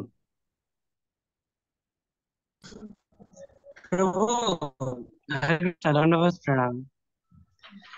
সাধু সঙ্গে হরিদাস শ্রবণের মাধ্যমে আমাদের ধৈর্য গুণটা বাড়বে। দৃঢ় বিশ্বাস? শ্রবণ করতে করতেই দৃঢ় বিশ্বাস হয়ে জন্মাবে প্রভু। অবশ্যই অবশ্যই, সাধু সঙ্গে হরিকথা শ্রবণ করতে করতেই আমাদের দৃঢ়তা আসবে, বিশ্বাস বাড়বে, এবং আমাদের ধৈর্য, হরিকথা শুনতে শুনতে বা ধৈর্যশীল ভক্তের সঙ্গ যদি আমরা করি, তার সেবা করলে সেই গুণটা আমার মধ্যে আসবে। শীতল পদ নিতাই। হরে কৃষ্ণ প্রভু। প্রভু, শ্রদ্ধা থেকে দৃঢ় বিশ্বাস আসবে। আমার শ্রদ্ধাটা যদি না থাকে, দৃঢ় বিশ্বাসটা কেমনে হবে? মানে কোনো কাজ করার প্রতি যদি আমার ওই জিনিসটার প্রতি যদি শ্রদ্ধাই না আসে, তাহলে সমর্পণ আসবে না, তাহলে দৃঢ় বিশ্বাস কোত্থেকে আসবে? শ্রদ্ধা মানে বিশ্বাস। আমি ওই জন্য দৃঢ় বিশ্বাস জানতে চাইছি, কি করে আসবে? দৃঢ় বিশ্বাস আসতে গেলে অবশ্যই ভক্ত সঙ্গে ভগবানের সেবায় হরিকথা শ্রবণ কীর্তনে যুক্ত হতে হবে। ওকে, উৎসাদ নিঃসাদ ধৈর্যাৎ। এরপরে আসছে তত্তৎ কর্ম প্রবর্তনাৎ। তত্তৎ কর্ম প্রবর্তনাৎ। তত্তৎ কর্ম প্রবর্তনাৎ কথাটার অর্থ হচ্ছে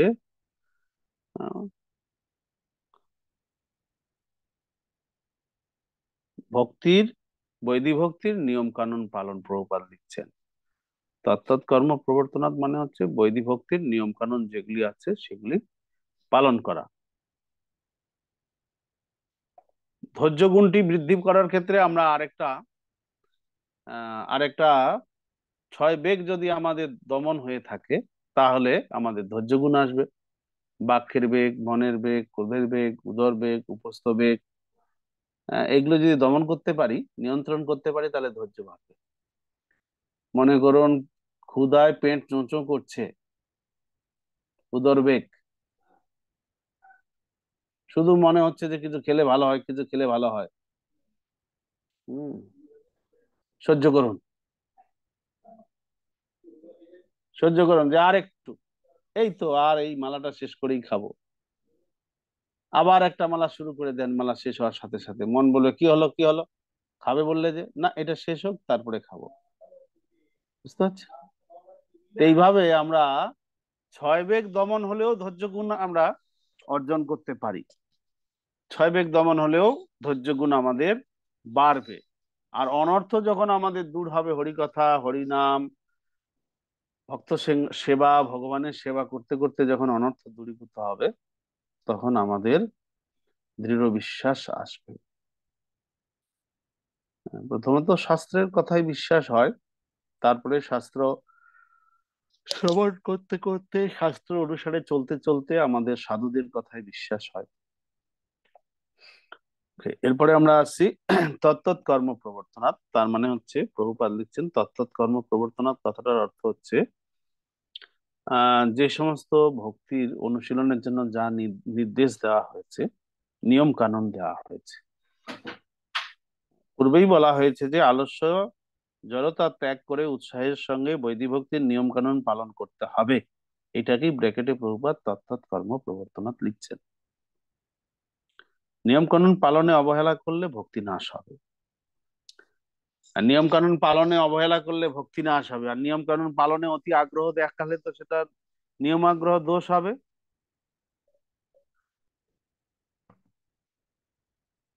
আগের শ্লোকেই তো আমরা বললাম, নিয়ম কানুন পালনের প্রতি অতি আগ্রহ, তার নিয়মাগ্রহ দোষ। আবার নিয়ম কানুন পালনে অবহেলা, ভক্তি নাশ হবে, ওটাও নিয়মাগ্রহ দোষ। নিয়ম অগ্রহ দোষ আর নিয়ম আগ্রহ দোষ। তাহলে আমরা কি করব? এই জন্য নিয়ম কানুন পালন আমাদের ভক্তি লাভের জন্যই করতে হবে, অন্য কোনো কিছুর জন্য নয়। অন্য কোনো কিছুর জন্য যদি আপনি নিয়ম কানুন পালন করেন, তাহলে আপনার নিয়ম আগ্রহ দোষ হবে, ওইটার জন্য আপনি অন্যের দোষ খুঁজতে থাকবেন। নিয়ম আগ্রহ দোষ আপনি করছেন, অন্যরা করছেন, তা আপনি তো দোষ দেখবেনই। আপনি নিয়ম পালন করছেন, শাস্ত্রের নিয়ম অনেকে হয়তো পালন করতে পারছেন না, তাদেরকে আপনি উৎসাহিত করতে পারেন। কিন্তু আপনি যদি দোষ দেখেন, তাহলে আপনার এই যে নিয়ম পালনটাই নিয়ম আগ্রহ দোষ হয়ে যাচ্ছে, তার ফলে আপনার নিয়ম পালনটাই ভক্তি নাশ করবে। আর যারা নিয়ম পালন করছে না, তাদের তো ভক্তি নাশ হবেই। আপনি নিয়ম পালন করেও আপনার ভক্তি নাশ হবে, তাহলে লাভটা কি হলো? এই জন্য নিয়ম পালন করতে হবে ভক্তি লাভের জন্য। আমি ভক্তি লাভের জন্য নিয়ম পালন করছি।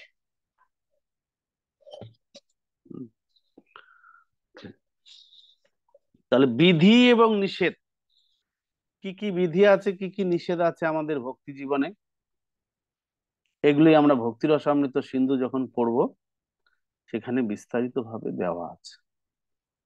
বৈদিক ভক্তি অনুশীলনের 64টি অঙ্গের কথা বলা আছে। সেই 64 অঙ্গের মধ্যে প্রথম 20টা হচ্ছে প্রধান, সেই প্রথম 20টার মধ্যে আবার 10টা করণীয়, অবশ্য করণীয়, আর 10টা অবশ্য বর্জনীয়। এই যে যেটা বর্জন করতে বলা হচ্ছে, সেটা অবশ্যই বাদ দিতে হবে, আর যেটা করতে বলা হচ্ছে সেটা অবশ্যই করতে হবে। তো এগুলো কি বলা হচ্ছে? তত্ত্বৎ কর্ম প্রবর্তনাৎ। তত্ত্বৎ কর্ম প্রবর্তনাৎ মানে বিধি নিয়ম। কিছু আছে যেগুলো পালন করতে হবে, আর কিছু আছে যেগুলো বাদ দিতে হবে।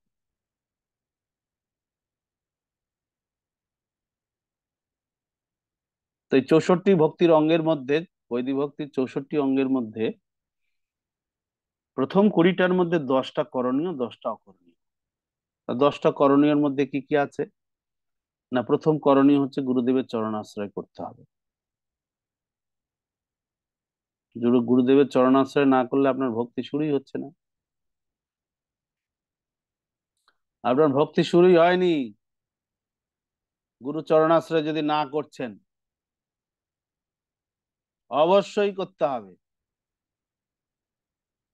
এই যে তত্ত্বৎ কর্ম প্রবর্তন, আপনি যদি শুধু সময় পাস করছেন, না না, আমার তো সেই দীক্ষা তো আমি ছোটবেলায় নিয়েছি, কি মন্ত্র দিয়েছিল মনে নাই, কানে একটা ফু দিয়ে দিয়েছিল, আমার তো কুলগুরু আছে, আমি জাস্ট একটু সময় পাস করি, ইসকনে যাই আসি, কি আছে, করি না, পরে দেখবো। এরকম অনেক সময় মানসিকতা থাকে, এই ধরনের মানসিকতা অনেক সময় থাকে আমাদের।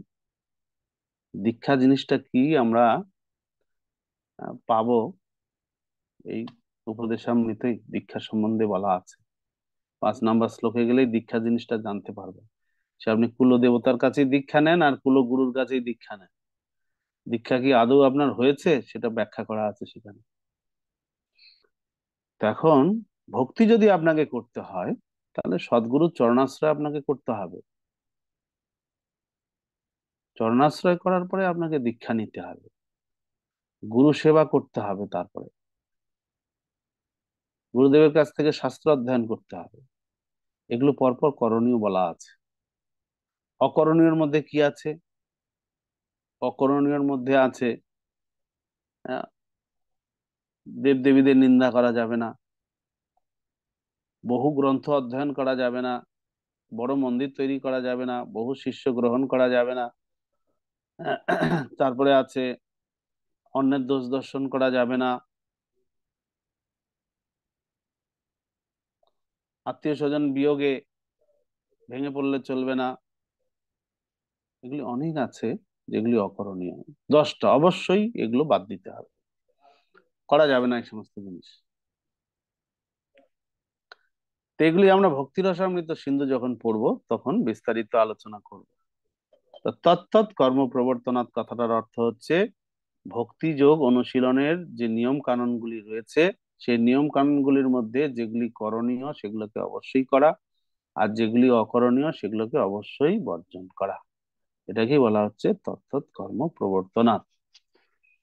আচ্ছা, তারপরেও আবার তত্তৎ কর্ম প্রবর্তনাৎ পালন করতে গেলেও আবার অনেক স্থানকাল পাত্র বিবেচনার বিষয় রয়েছে। সেটাও বিবেচনা করতে হবে। আপনার মনে করুন প্রচন্ড জ্বর এসছে, এখন মঙ্গল আরতি উঠতে হবে, এটা বিধি, মঙ্গল আরতি করতে হবে। প্রচন্ড জ্বর, বিছানা থেকেই উঠতে পারছেন না, মঙ্গল আরতি করতে হবে, আপনি উঠলেন। এখন স্নান না করে মঙ্গল আরতি যাবেন কি করে? আর স্নান করতে গিয়ে আপনার জ্বর গেল বেড়ে, স্নান করি তো মঙ্গল আরতি যাওয়ার কথা, কিন্তু আপনার শরীর খারাপ, স্নান করতে গিয়ে আরো খারাপ হয়ে গেল। তাহলে আপনি এখন কি করা উচিত? স্নান করা তো উচিত হয়নি, আপনার শরীর খারাপ হয়ে গেল, তাহলে কি মঙ্গল আরতি বাদ দিয়ে দেওয়া উচিত? হ্যাঁ।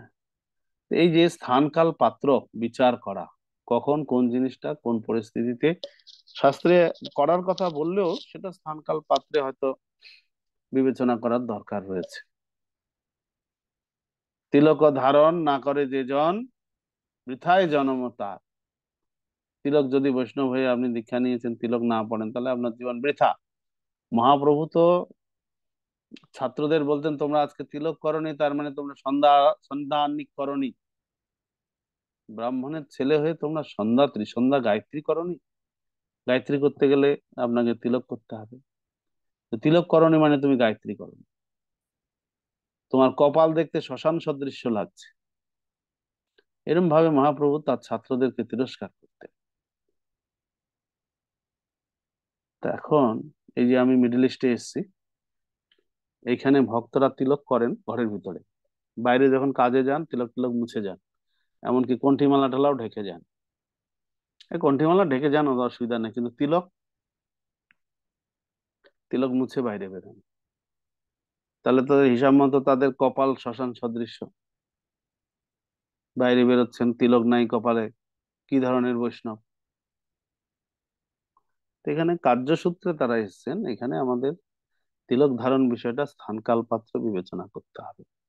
যদিও শাস্ত্রে এটা নিষেধ, নির্দেশ করতে হবে তিলক ধারণ, কিন্তু এটা এখানে স্থানকাল পাত্র বিবেচনা করতে হচ্ছে। তত্তৎ কর্ম প্রবর্তনাৎ কথাটার অর্থ হচ্ছে যে স্থানকাল পাত্র বিবেচনাও সেখানে করতে হবে। শাস্ত্রে অবশ্য করণীয় বলা হলেও সেক্ষেত্রে স্থানকাল পাত্রেরও বিবেচনা রয়েছে। এই ডিটেলস বিষয়গুলি ভক্তি রসামৃত সিন্ধুতে আমরা আলোচনা করব। এরপরে কি আসছে? সঙ্গ ত্যাগাত। সঙ্গ ত্যাগাত, জনসঙ্গ আলোচনা করতে গিয়ে আমরা আলোচনা করেছি বিষয়ী লোকের সঙ্গ করা, সঙ্গ ত্যাগাত।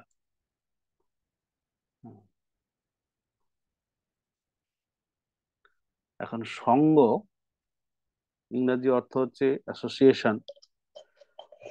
তো ভক্তিবিনোদ ঠাকুর এই সঙ্গকে তিনি দুই ভাগে ভাগ করেছেন প্রাথমিক ভাবে। তার বিভাজনটা এরকম, সঙ্গ কথাটার অর্থ উনি বলছেন এর দুটো অর্থ।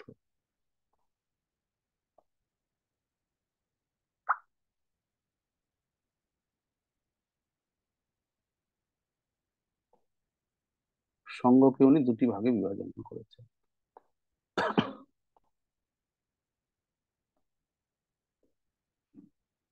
একটা ভাগকে উনি বলছেন যে সংসর্গ, মানে কোনো কিছু সংস্পর্শে আসার ফলে আপনার সংসর্গ। এই যে আমরা যেমন করোনা পিরিয়ড কাটিয়ে এসেছি, ওরে বাবারে দরজায় হাত দিলেও হাত স্যানিটাইজেশন দিয়ে মুছেছেন আপনারা, সংসর্গ।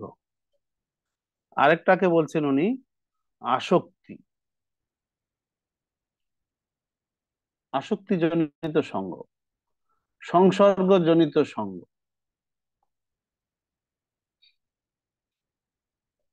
Okay. এই সংসর্গটাকে উনি আবার দুভাগে ভাগ করছেন।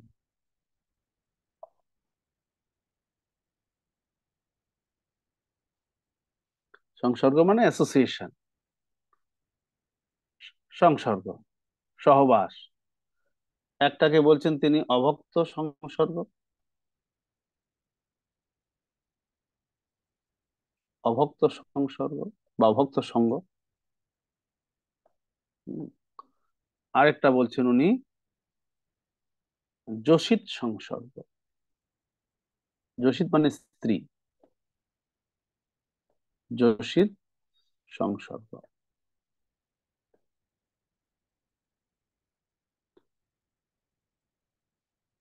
যোষিত সংসর্গ। তেমনি আসক্তিটাকেও, আসক্তিজনিত সংসর্গকেও দুভাগে ভাগ করা হচ্ছে।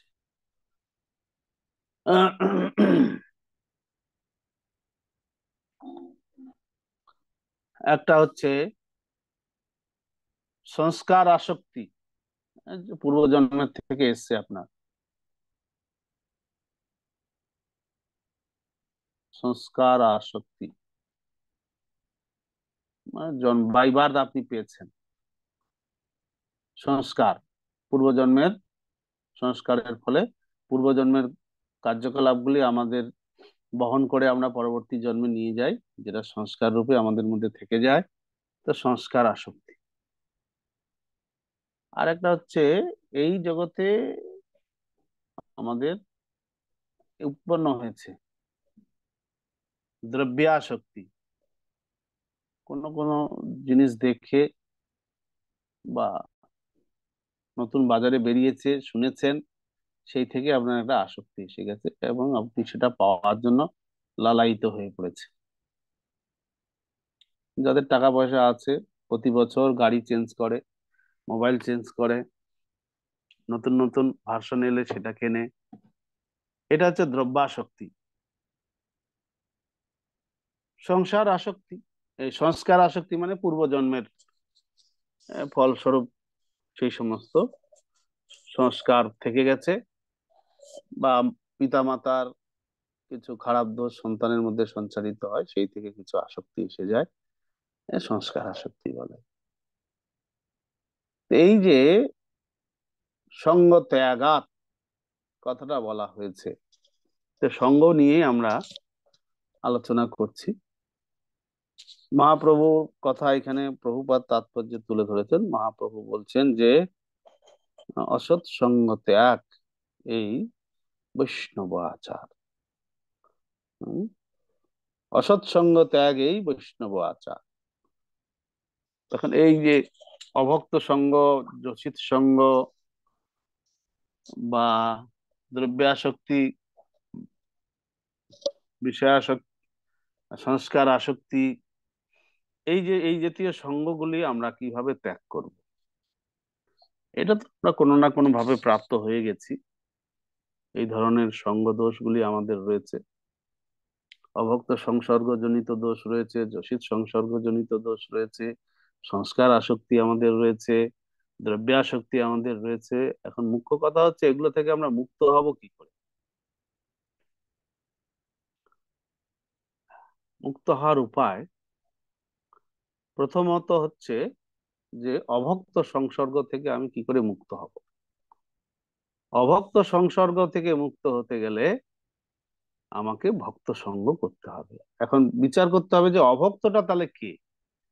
অভক্ত বলতে এখানে যারা কৃষ্ণ ভক্তি করছেন না, সে জ্ঞানী হতে পারে, নিরাকারবাদী হতে পারে, আহ, বা বিষয়ী হতে পারেন, তিনি হচ্ছেন অভক্ত। কৃষ্ণের ভক্তি করছেন না মানে তিনি অভক্ত। তিনি নিরাকারবাদী হোক আর যেই হোক, তাকে অভক্ত বলা হবে। তাহলে অভক্ত সঙ্গ থেকে মুক্ত হতে গেলে আমাদেরকে বৈষ্ণব তাদেরও চরণ সেবী ভক্ত শনে বাস, ভক্ত সঙ্গে আমাকে বাস করতে হবে, তাদেরও চরণ সেবী ভক্ত সঙ্গে বাস। তাহলে এই অভক্ত সংসর্গ জনিত এই যে সঙ্গ দোষটা থেকে আমরা মুক্ত হতে পারি। এবার যোষিত সংসর্গ, যোষিত মানে স্ত্রী। এখন স্ত্রী সংসর্গ তো ব্রহ্মচারী সন্ন্যাসী যারা আছে তারা তো মুক্তই হয়ে গেছে বাহ্যিক ভাবে। মানসিক ভাবে যদি কারো হয়ে থাকে সেটা তো আলাদা বিষয়। বাহ্যিক ভাবে তো তারা মুক্ত হয়েছে, বা বানপ্রস্থ আশ্রম যারা নিয়েছেন তারাও বাহ্যিক ভাবে স্ত্রী সংসর্গ থেকে মুক্ত হয়েছেন। কিন্তু যারা গৃহে রয়েছেন তারা কি করে স্ত্রী সংসর্গ থেকে মুক্ত হবেন? তো এক্ষেত্রে কৃষ্ণের সংসার করো ছাড়ি অনাচার, কৃষ্ণ সংসার করতে হবে। কৃষ্ণ সংসার মানে কৃষ্ণ ভাবনাময় হয়ে, পরিবারের সকলকে কৃষ্ণ ভাবনাময় করে জীবন যাপন যদি আপনি করেন তাহলে যোষিত সংসর্গ জনিত দোষ থেকেও আপনি মুক্ত হচ্ছেন। আচ্ছা, এবার সংস্কার আসক্তি, দ্রব্যে আসক্তি, এটা কি করে যাবে? দ্রব্যে আসক্তি, নিত্য নতুন জিনিস কিনে কিনে আলমারি ভর্তি করে রেখেছেন অনেকে, ব্যবহারিক জিনিস প্রতি বছর দুটো তিনটা করে কিনছেন, তা আপনার আর রাখার জায়গা নেই, মানে দ্রব্যাসক্তি। সংস্কার আসক্তি তো পূর্বজন্মের কর্মফল জনিত কারণে আমাদের মধ্যে এসে গেছে, এই জন্মে আমাদের মধ্যে সেগুলো লক্ষণ দেখা দেয়, বা সেই অনুসারে আমরা বিভিন্ন রকম ভাবে অসৎসঙ্গে জড়িয়ে পড়ি। তা এই সমস্ত বিষয়ে আমরা কি করে এইগুলি থেকে মুক্ত হব? তা এই প্রসঙ্গে শ্রীল ভক্তি বিনোদ ঠাকুর উনি কিছু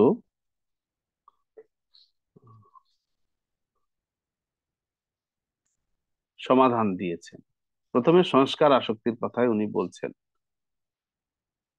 তো এই সংস্কার আমাদের পূর্ব জীবনের আছে, বা এই জীবনেও হয়তো কিছু পেয়ে গেছি সংস্কার, সেই জন্য আমাদের এই ধরনের বিভিন্ন রকমের খারাপ দোষ আমাদের মধ্যে রয়েছে।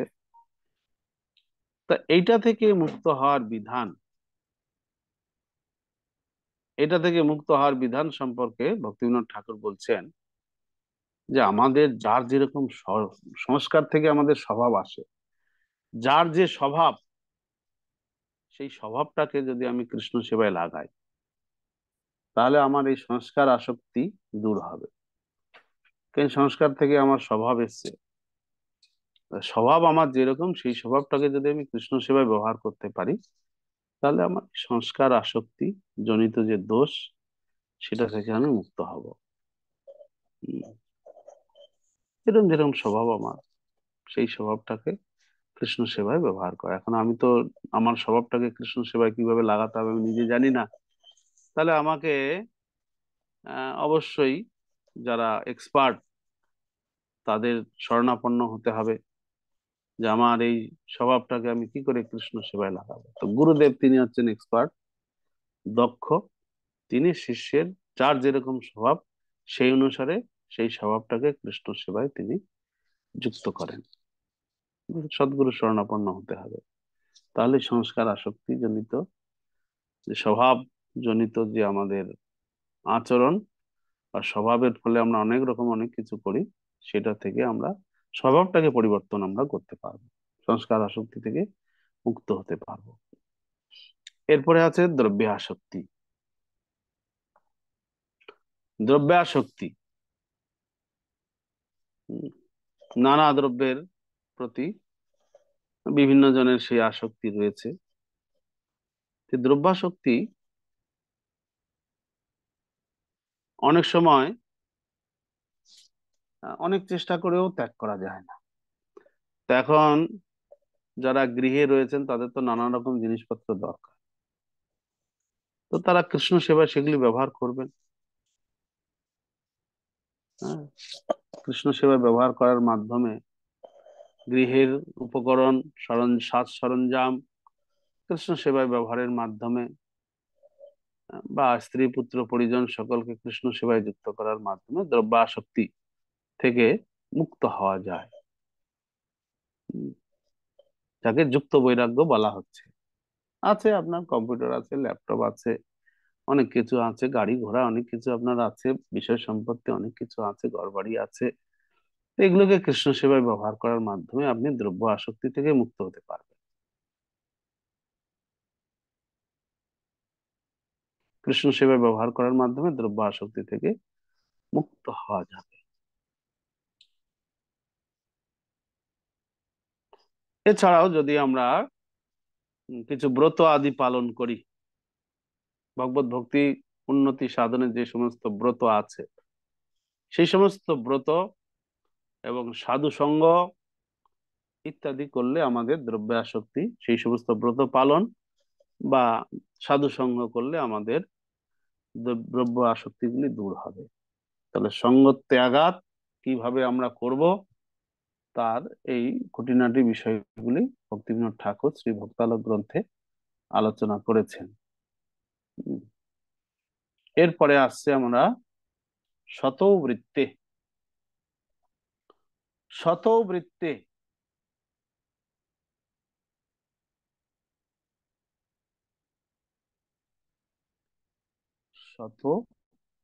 শতবৃত্তে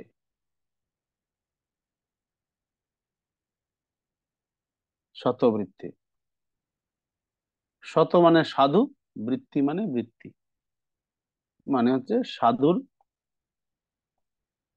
জীবিকা।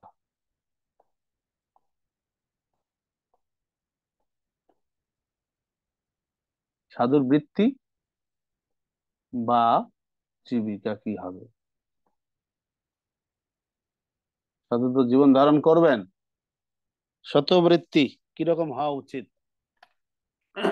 শতবৃত্তি পূর্বতন মহান আচার্যদের পদাঙ্ক অনুসরণ করা, প্রতিটি মুহূর্ত পদাঙ্ক অনুসরণ করে প্রতিটি মুহূর্তকে কৃষ্ণ ভাবনাময় কর্মে নিয়োজিত করা, এটাকে শতবৃত্তি বলা হচ্ছে। অর্থাৎ কৃষ্ণ সেবায় যুক্ত থাকাটাই হচ্ছে সাধুর বৃত্তি। সাধু বৃত্তি হচ্ছে কৃষ্ণ সেবা করা। এটাই শতবৃত্তি এক কথা। এখন কৃষ্ণ সেবা মঠ মন্দিরে যারা আছেন তারা না সবসময় করতে পারবেন, যারা গৃহে রয়েছেন তারা কি আর সবসময় কৃষ্ণ সেবা করা পারবেন নাকি? তো এই নিয়ে মহাপ্রভু অনেক সিদ্ধান্ত দিয়েছেন, সেই সম্পর্কে আমরা এখন একটু আলোচনা করব। বহু সিদ্ধান্ত দিয়েছেন মহাপ্রভু। সাধুর বৃত্তি হওয়া উচিত কৃষ্ণ সেবা, ওইটাই সাধুর বৃত্তি বা ওইটাই জীবিকা, ওইটাই পেশা হওয়া দরকার। জীবের স্বরূপ হয় কৃষ্ণের নিত্য দাস, প্রতিদিন কৃষ্ণ সেবা করবেন, 24 ঘন্টা কৃষ্ণ সেবা করবেন, ওইটাই সাধুর বৃত্তি হওয়া দরকার। কিন্তু স্থানকাল পাত্র বিচার, আপনি গৃহস্থ আশ্রমে রয়েছেন, কেউ ব্রহ্মচারী আশ্রম, কেউ সন্ন্যাসী আশ্রমে, কেউ বানপ্রস্থী আশ্রমে রয়েছেন, সবাইকেই কৃষ্ণ সেবা করতে হবে। তারপরেও এক একটা আশ্রমের কিছু দায় দায়িত্ব রয়েছে, কৃষ্ণ সেবা বাদেও কিছু দায় দায়িত্ব তার থাকে। তো সেগুলোকে এড়িয়ে তিনি কি কৃষ্ণ সেবা করে যাবেন, নাকি সেগুলোকে ম্যানেজ করে কৃষ্ণ সেবা করবেন, না কি করবেন? এই প্রসঙ্গে শ্রীমান মহাপ্রভু অনেকগুলো উপদেশ দিয়েছেন, যেগুলো আমরা একটু বিচার করব। মহাপ্রভু বলছেন,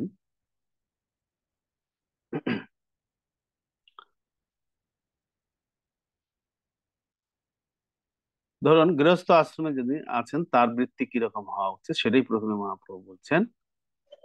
তো গৃহস্থ আশ্রমে যিনি আছেন তাকে কিন্তু বিবাহ করতে হবে। এটা হচ্ছে মহাপ্রভুর প্রথম উপদেশ। আপনি বাড়িতে আছেন, বাড়িতে থেকে ব্রহ্মচারী, এটা হয় না। বুঝতে পারছেন? গৃহস্থ হইলাম এবে চাহি গৃহ ধর্ম, গৃহিণী বিনা গৃহ ধর্ম না হয় শোভন।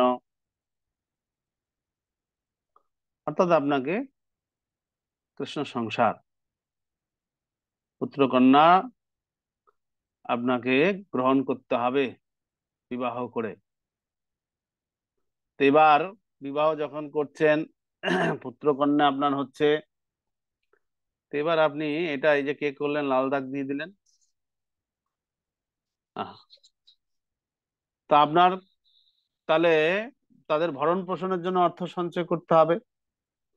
এই জন্য মহাপ্রভু আবার বলছেন, প্রভু কহে পরিবার অনেক তোমার, নির্বাহ কে মতে তবে হইবে সবার, গৃহস্থ হয় নই হে, গৃহস্থ হয় নই হো, চাহিয়ে সঞ্চয়, সঞ্চয় না কইলে কুটুম্ব ভরণ নাহি হয়।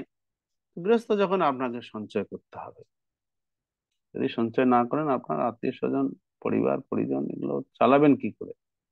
শ্রীবাস ঠাকুরকে মহাপ্রভু বলছেন, তোমার এত বড় পরিবার, তুমি কিছুই করো না, তোমার সংসার চলবে কি করে? তো গৃহস্থ মানে আপনাকে পরিবার ভরণ পোষণের জন্য অর্থ সঞ্চয় করতে হবে। কৃষ্ণ সেবার পাশাপাশি আপনাকে এটাও করতে হবে। এরপরে আপনাকে ছেলে মেয়েদের উপযুক্ত বয়সে শিক্ষাও দিতে হবে। পরে কেনে লোক কৃষ্ণ ভক্তি জানিবারে, সে যদি নহিল তবে বিদ্যায় কি করে, বিষয় মদান্ধ সব কিছুই না জানে, বিদ্যা মদে ধন মদে বৈষ্ণব না চিনে, ভাগবত পড়িয়াও কারো বুদ্ধি নাশ। তো দেখুন, ছেলে মেয়েদের আর আপনি পড়াশোনা করাবেন, করান, অসুবিধা নেই, কিন্তু কৃষ্ণ ভক্তি যাতে তারা কৃষ্ণকে যেন ভুলে না যায় সেটা আপনাকে দেখতে হবে। বড় বড় ডাক্তার, উকিল, ব্যারিস্টার, আরো অনেক কিছু সায়েন্টিস্ট মাইন্টিস্ট তৈরি করলেন, কৃষ্ণকেই ভুলে গেল।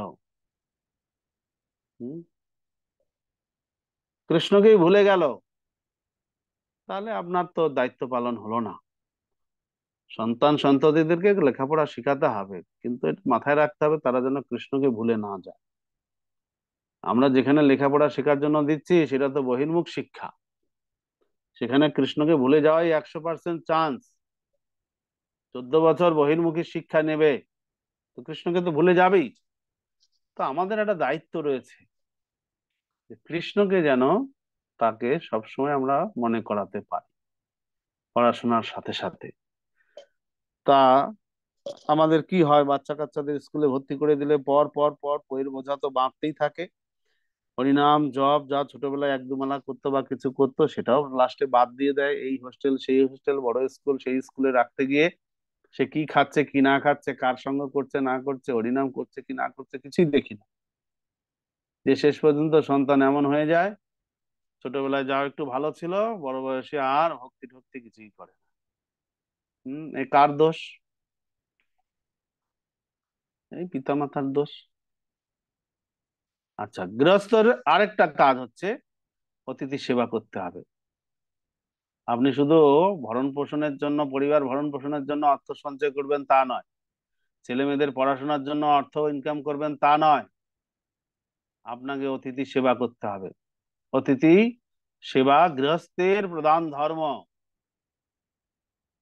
গৃহস্থের মহাপ্রভু শিখায়েন ধর্ম, অতিথি সেবা গৃহস্থের মূল কর্ম, অকৈতবে চিত্ত সুখে চার যেন শক্তি, তাহা করিলেই বলে অতিথি রে অতিথিতে ভক্তি। এবার আপনার সামর্থ্য অনুসারে করবেন অতিথি সেবা। যতজন অতিথিকে সেবা দিতে পারবেন ততজনকে আপনি ডাকবেন, বা সেই অনুসারে যেরকম আপনার সামর্থ্য সেই অনুসারে আপনি অতিথি সেবা করবেন। তো অতিথি সেবা আপনাকে করতে হবে। আচ্ছা, এরপরে কারো দোষ দেখলে চলবে না। সংসারে থাকা মানে তো এর ওর দোষ, এই পাশের বাড়ি তার বাড়ি, এই সেই দুনিয়ার দোষ দর্শন হয়েই থাকে। এইটা করলে চলবে না। এগুলো সব শতবৃত্তির মধ্যে পড়ছে। গৃহস্থ হিসাবে কি ধরনের বৃত্তিতে চলবেন, কি ধরনের মানসিকতা, কি ধরনের আপনার পরিশ্রমের ফল যে অর্থ সেটার ব্যবহার করবেন, সন্তান সন্ততিদের প্রতি কিরকম যত্ন নেবেন, সব খুঁটিনাটি মহাপ্রভু শিক্ষা দিয়েছেন। এগুলো সব শতবৃত্তি। হম অতএব গৃহে তুমি কৃষ্ণ ভজ গিয়া, খুঁটিনাটি পরিহরি একান্ত হইয়া। খুঁটিনাটি মানে দোষ দেখা কারো, দোষ দেখা যাবে না। গৃহে থেকে আপনি আপনার ভজন সাধন করুন, অন্যের দোষ দর্শন করবেন না। আচ্ছা, গুরুজনদের সেবা, গৃহস্থ হয়েছেন মানে পিতামাতার সেবাও আপনাকে করতে হবে। আপনি যদি মঠ মন্দিরে চলে যেতেন তাহলে আপনার পিতামাতার সেবা না করলেও চলতো, কিন্তু আপনি গৃহে আছেন, গৃহস্থ হয়েছেন, আপনার পিতামাতার সেবা করতে হবে। গৃহস্থ হইয়া করি পিতৃমাতৃ সেবন, ইহাতে সন্তুষ্ট হবেন লক্ষ্মী নারায়ণ। অনেকে বলেন যে না, পিতামাতা তো ভক্ত হয় নাই, আমরা তো ভক্ত হয়ে গেছি, তারা তো মাছ মাংস খায়, তাদেরকে আমরা কি করে টাকা পয়সা দিই? আপনি তাদের কাছে রাখুন, দিয়ে প্রসাদ পাওয়ান। আপনি যদি তাদেরকে মাছ মাংস খেতে না দেন তাহলে খাবে কোথা থেকে তারা? তা অনেক সময় দেখা যায় যে না, তারা আমাদের সঙ্গে খেতে চায় না, তথাপি আপনার কর্তব্য হচ্ছে পিতামাতার ভরণ পোষণ করা। হুম। এরপরে বিষয়ে হ্যাঁ বৈরাগ্য থাকতে হবে। গৃহস্থের হৃদয়ে বৈরাগ্য থাকবে, কিন্তু বাহ্যিক বৈরাগ্য থাকবে না। স্থির হয়া, রঘুনাথ দাস গোস্বামীকে মহাপ্রভু বলেছেন, স্থির হয়া ঘরে যাও, না হও বাতল, ক্রমে ক্রমে পায় লোক ভব সিন্ধু কুল, মর্কট বৈরাগ্য না কর লোক দেখায়া, যথাযোগ্য বিষয় ভুঞ্জ অনাসক্ত হয়া, অন্তরে নিষ্ঠা করো বাহ্যে লোক ব্যবহার, অচিরাত কৃষ্ণ তোমায় করিবেন উদ্ধার। তাহলে বৈরাগ্য আপনার বাইরে থাকবে, এই ভিতরে থাকবে। বাইরে আপনাকে বৈরাগ্য দেখালে চলবে না। বাইরে যেরকম সবার যেরকম আচরণ, 5-10 জন যেরকম চলছেন সেরকমই আপনি চলবেন, কিন্তু গৃহের প্রতি বৈরাগ্য আপনার ভিতরে থাকবে, হৃদয়ে থাকবে। বাহ্যিক ভাবে বৈরাগ্য দেখালে চলবে না। এরপরে শুধু গৃহকর্মী ব্যস্ত থাকলে হবে না, আপনাকে প্রচারও করতে হবে। প্রচারও করতে হবে। ভারত ভূমিতে হইল মনুষ্য জন্ম যার, জন্ম সার্থক করি করো পরই উপকার, নাচ গাও ভক্ত সঙ্গে করো সংকীর্তন, কৃষ্ণ নামই উপদেশী তারও সর্বজন। গৃহস্থ হয়েছেন মানে আপনাকে পর উপকার অর্থাৎ প্রচারও করতে হবে, হরিনাম প্রচার করতে হবে। শুধু নিজের ফ্যামিলি নিয়ে পড়ে থাকলে চলবে না, আপনাকে হরিনাম প্রচারও করতে হবে। এত সব কিছুর পরেও গৃহস্থকে ভগবানের উপর নির্ভরশীল হতে হবে। শুনো মাতা, সচিমাতাকে বলেছেন মহাপ্রভু এই বিষয়টি, শুনো মাতা, ঈশ্বরের এই অধীনে সংসার, স্বতন্ত্র ইহাতে শক্তি নাহিক কাহার। সব রকমের প্রচেষ্টা সবই থাকবে, কিন্তু তারপরেও কৃষ্ণের উপর নির্ভরশীল হতে হবে গৃহস্থকে। আচ্ছা, অসৎসঙ্গ সতর্কতার সহিত ত্যাগ করবেন গৃহস্থ। অসৎসঙ্গ ত্যাগে এই বৈষ্ণব আচার, স্ত্রী সঙ্গী আগে অসাধু কৃষ্ণ ভক্ত ইয়ার। স্ত্রী সঙ্গী, তার তো নিজেরই স্ত্রী আছে, স্ত্রী সঙ্গী তাহলে তো সে তো নিজেই হয়ে গেল। তো অসাধু যাতে না হন, অর্থাৎ স্ত্রীকে ভোগ্য বস্তু, ভোগ্য সামগ্রী বলে দেখলে হবে না। স্ত্রী কৃষ্ণ সেবায় আপনার সহায়ক, এবং স্ত্রী সঙ্গ আপনি করছেন কৃষ্ণ সন্তান উৎপাদন করার জন্য, তা না হলে কিন্তু আপনি অসাধু। এই জন্য বিশেষ সতর্কতার সহিত অসৎসঙ্গ এটাও ত্যাগ করার কথা মহাপ্রভু বলছেন গৃহস্থ ভক্তদের। আচ্ছা, এরপরে এই যে অর্থ উপার্জন করবেন নৈতিক ভাবে, অনৈতিক ভাবে করলে হবে না গৃহস্থকে। শুনো দ্বিজ, যত কেউ পাতক কইলে তুমি, শুনো দ্বিজ যত কেউ পাতক কইলে তুই, আর যদি না করিস সবনি মুমুই, পরহিংসা ডাকাচুরি সবই অনাচার। ছাড়ো গিয়া ইহা তুমি না করিহ আর, ধর্মপথে গিয়া তুমি লহ হরি নাম। তবে তুমি অন্যেরে করিবে পরিত্রাণ, যত সব দস্যু চোর ডাকিয়া আনিয়া। ধর্মপথে সবারে লও তুমি গিয়া। এটা নিত্যানন্দ প্রভু বলেছেন। নিত্যানন্দ প্রভু উনি এক ডাকাত দলকে ভক্ত করেছিলেন। সে অনেক কাহিনী রয়েছে। তো সেই ডাকাত দলের সর্দার যখন নিত্যানন্দ প্রভুর চরণে পড়েছিলেন, নিত্যানন্দ প্রভু এই উপদেশ দিয়েছেন যে সৎ পথে জীবিকা অর্জন করো, আর তোমার লোকজন সবাইকে নিয়েই ভক্তি পথে আসো, এই অধর্ম পথ ছাড়ো। জীবিকা নির্বাহ সৎ পথে করতে হবে গৃহস্থকে। এরপরে বেশ্যাগমন বা পরস্ত্রীতে লোভ থাকলে চলবে না। গোসাইয়ের সঙ্গে রহে কৃষ্ণদাস ব্রাহ্মণ, ভট্টথারী সহ তাহা কইল দর্শন। স্ত্রী ধন দেখাইয়া তারে লোক লোভ জন্মাইল, আর্য সরল বিপ্রের বুদ্ধিনাশ কইল। মহাপ্রভুর সেবক হিসাবে কৃষ্ণদাস বলে একজন দক্ষিণ ভারতে গিয়েছিলেন। তো ভট্টথারী বলে আহ একদল একটা সম্প্রদায়, সেই সম্প্রদায়ের লোকরা যারা স্ত্রী নিয়ে ভজন সাধন করেন, তো তারা স্ত্রী দেখিয়ে কৃষ্ণদাসকে তাদের দলে নিয়ে চলে গেছিলেন। স্ত্রী দেবো তোমাকে ভোগ করার জন্য, চলো আমাদের দলে। তো মহাপ্রভু যখন দেখলেন তার সেবক তাদের দলে চলে গেছে, সঙ্গে সঙ্গে গিয়ে চুলের মুঠি ধরে তাকে সেখান থেকে টেনে নিয়ে এসেছেন। তো এই লোভ থাকলে চলবে না পরস্ত্রীতে, বা বেশ্যাগমন করলে চলবে না গৃহস্থের। আচ্ছা, এরপরে প্রতিদিন লক্ষ্য নাম গ্রহণ করতে হবে গৃহস্থকে। আরে বাপ রে, কি করে সম্ভব?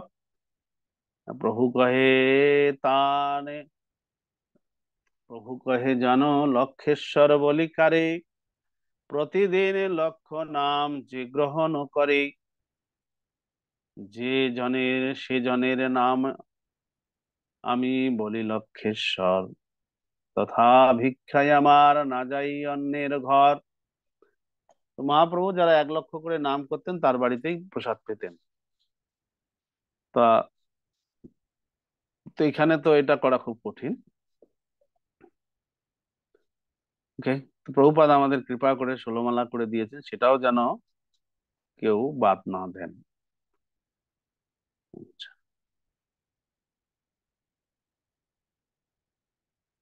অধর্ম জনের যে আচার যে ধর্ম, অধিকারী বৈষ্ণবেরও সেই কর্ম করে সেই কর্ম।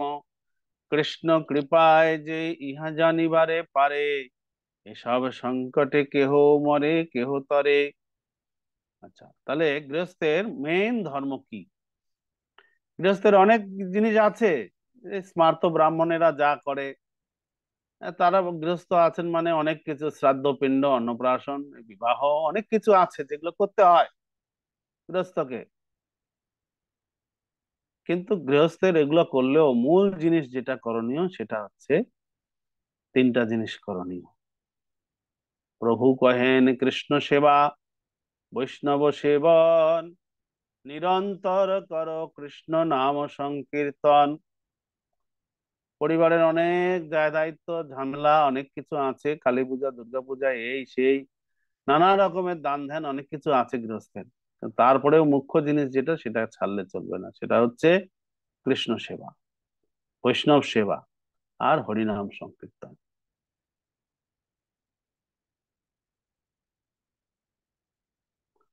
তো এই যে গৃহস্থ বৈষ্ণবদের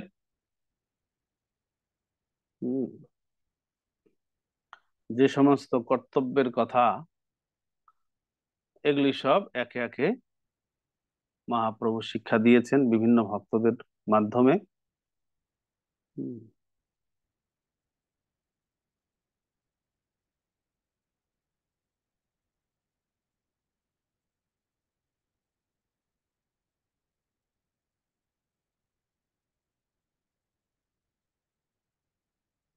এরপরে আরো কিছু জিনিস রয়েছে, সেটা আমি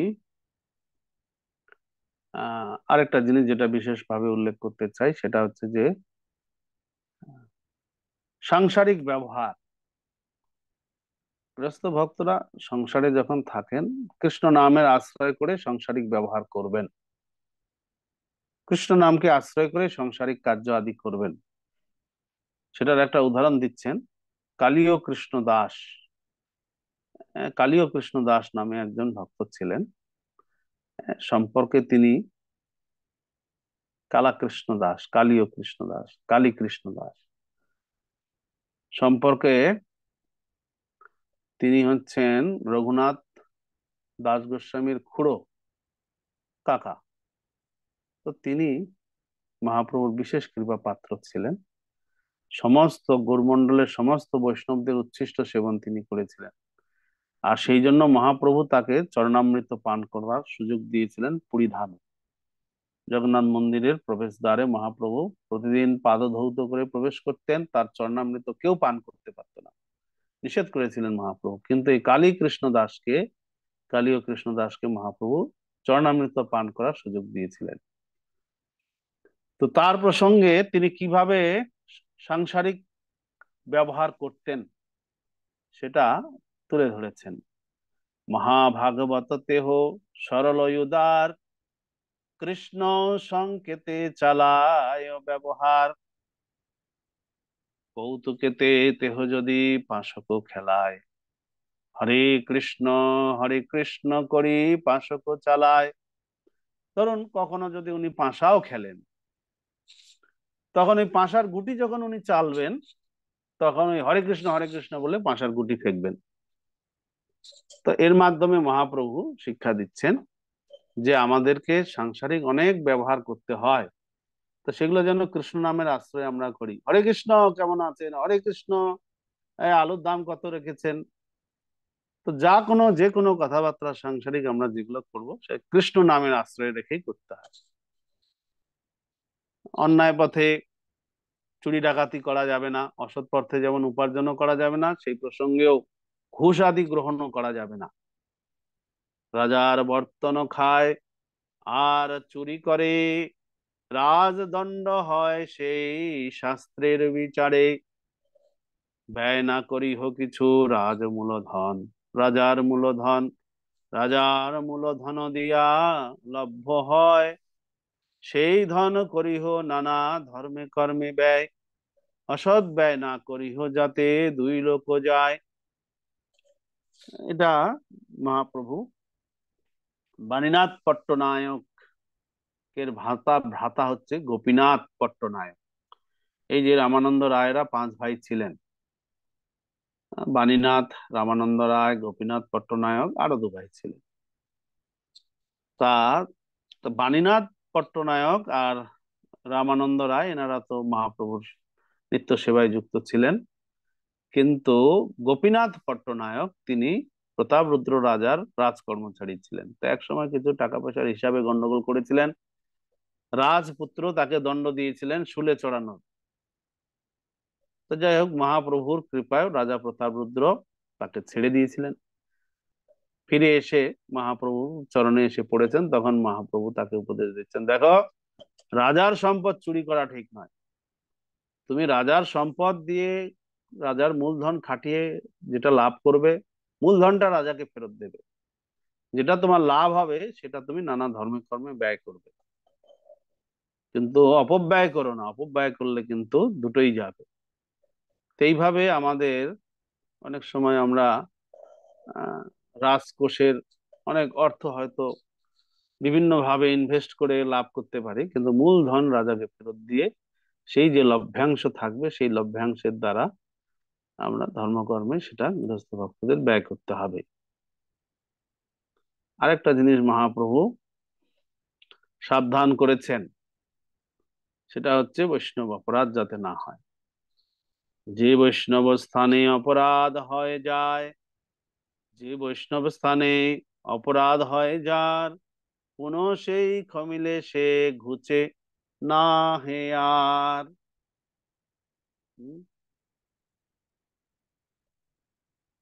পুনঃ সেই ক্ষমিলে সে ঘুচে নহে আর।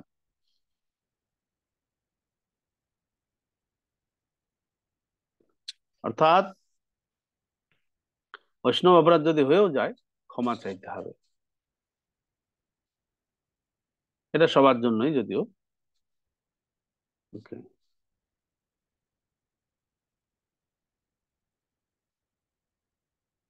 বৈষ্ণবের শেষ ভক্ত সেবা গৃহস্থের প্রধান কর্ম। বৈষ্ণব সেবন, বৈষ্ণবের শেষ ভক্ষণের এতক মহিমা, কালিদাসে পাওয়াইল প্রভুর কৃপা সীমা। ভক্তপদ ধুলি আর ভক্তপদ জল, ভক্ত ভুক্ত শেষ এই তিন সাধনের বল। তো ভক্তকে প্রসাদ পাওয়াবেন নিমন্ত্রণ করে, ভক্তের উচ্ছিষ্ট পাবেন, এটাই হচ্ছে সাধনের বল। এইভাবে আমরা গৃহস্থ বৈষ্ণবদের করণীয় অনেক কিছু আমরা দেখলাম। তার মধ্যে আরো করণীয় আছে যে হরিকথা, হরিসেবন, এগুলো সবই করতে হবে। হরিকথা শ্রবণও করতে হবে, সাধু সঙ্গও করতে হবে। এখন গৃহত্যাগী যারা, তাদের জন্য অনেক উপদেশ মহাপ্রভু দিয়েছেন। গৃহস্থ বৈষ্ণবদেরই দিয়েছেন তা না, গৃহত্যাগী ভালো কইল বৈরাগীর ধর্ম উপ আচরিল।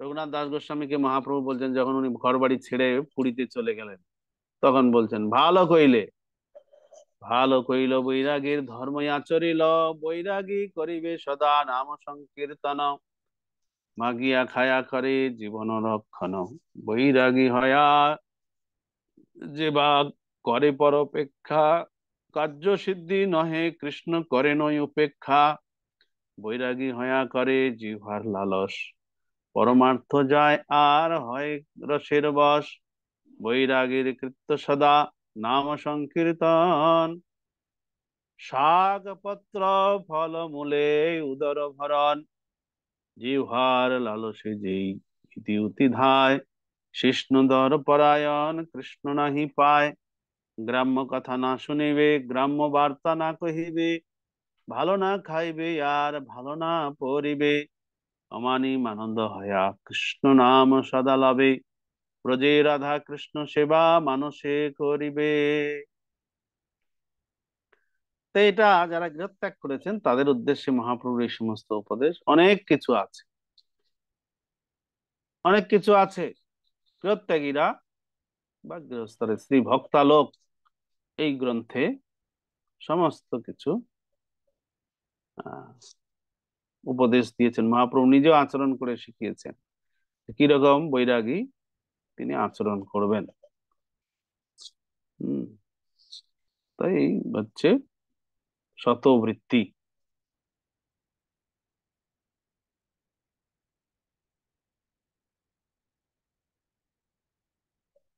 সাধুর বৃত্তি।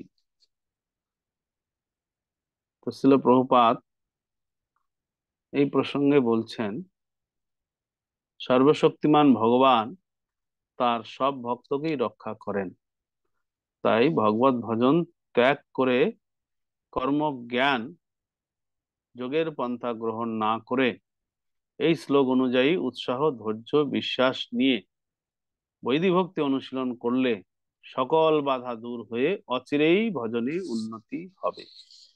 হরে কৃষ্ণ।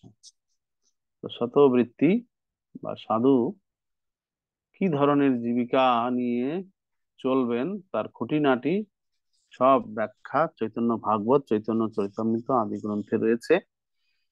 সেগুলি ছিল ভক্তি বিনোদ ঠাকুর একত্রিত করে এই বিশেষ করে 2 নাম্বার এবং 3 নাম্বার শ্লোক, এই 6 দোষ আর 6 গুণ, এই দুটো শ্লোকের ব্যাখ্যাতে উনি আলোচনা করেছেন, যেগুলো আমরা এখানে উল্লেখ করলাম।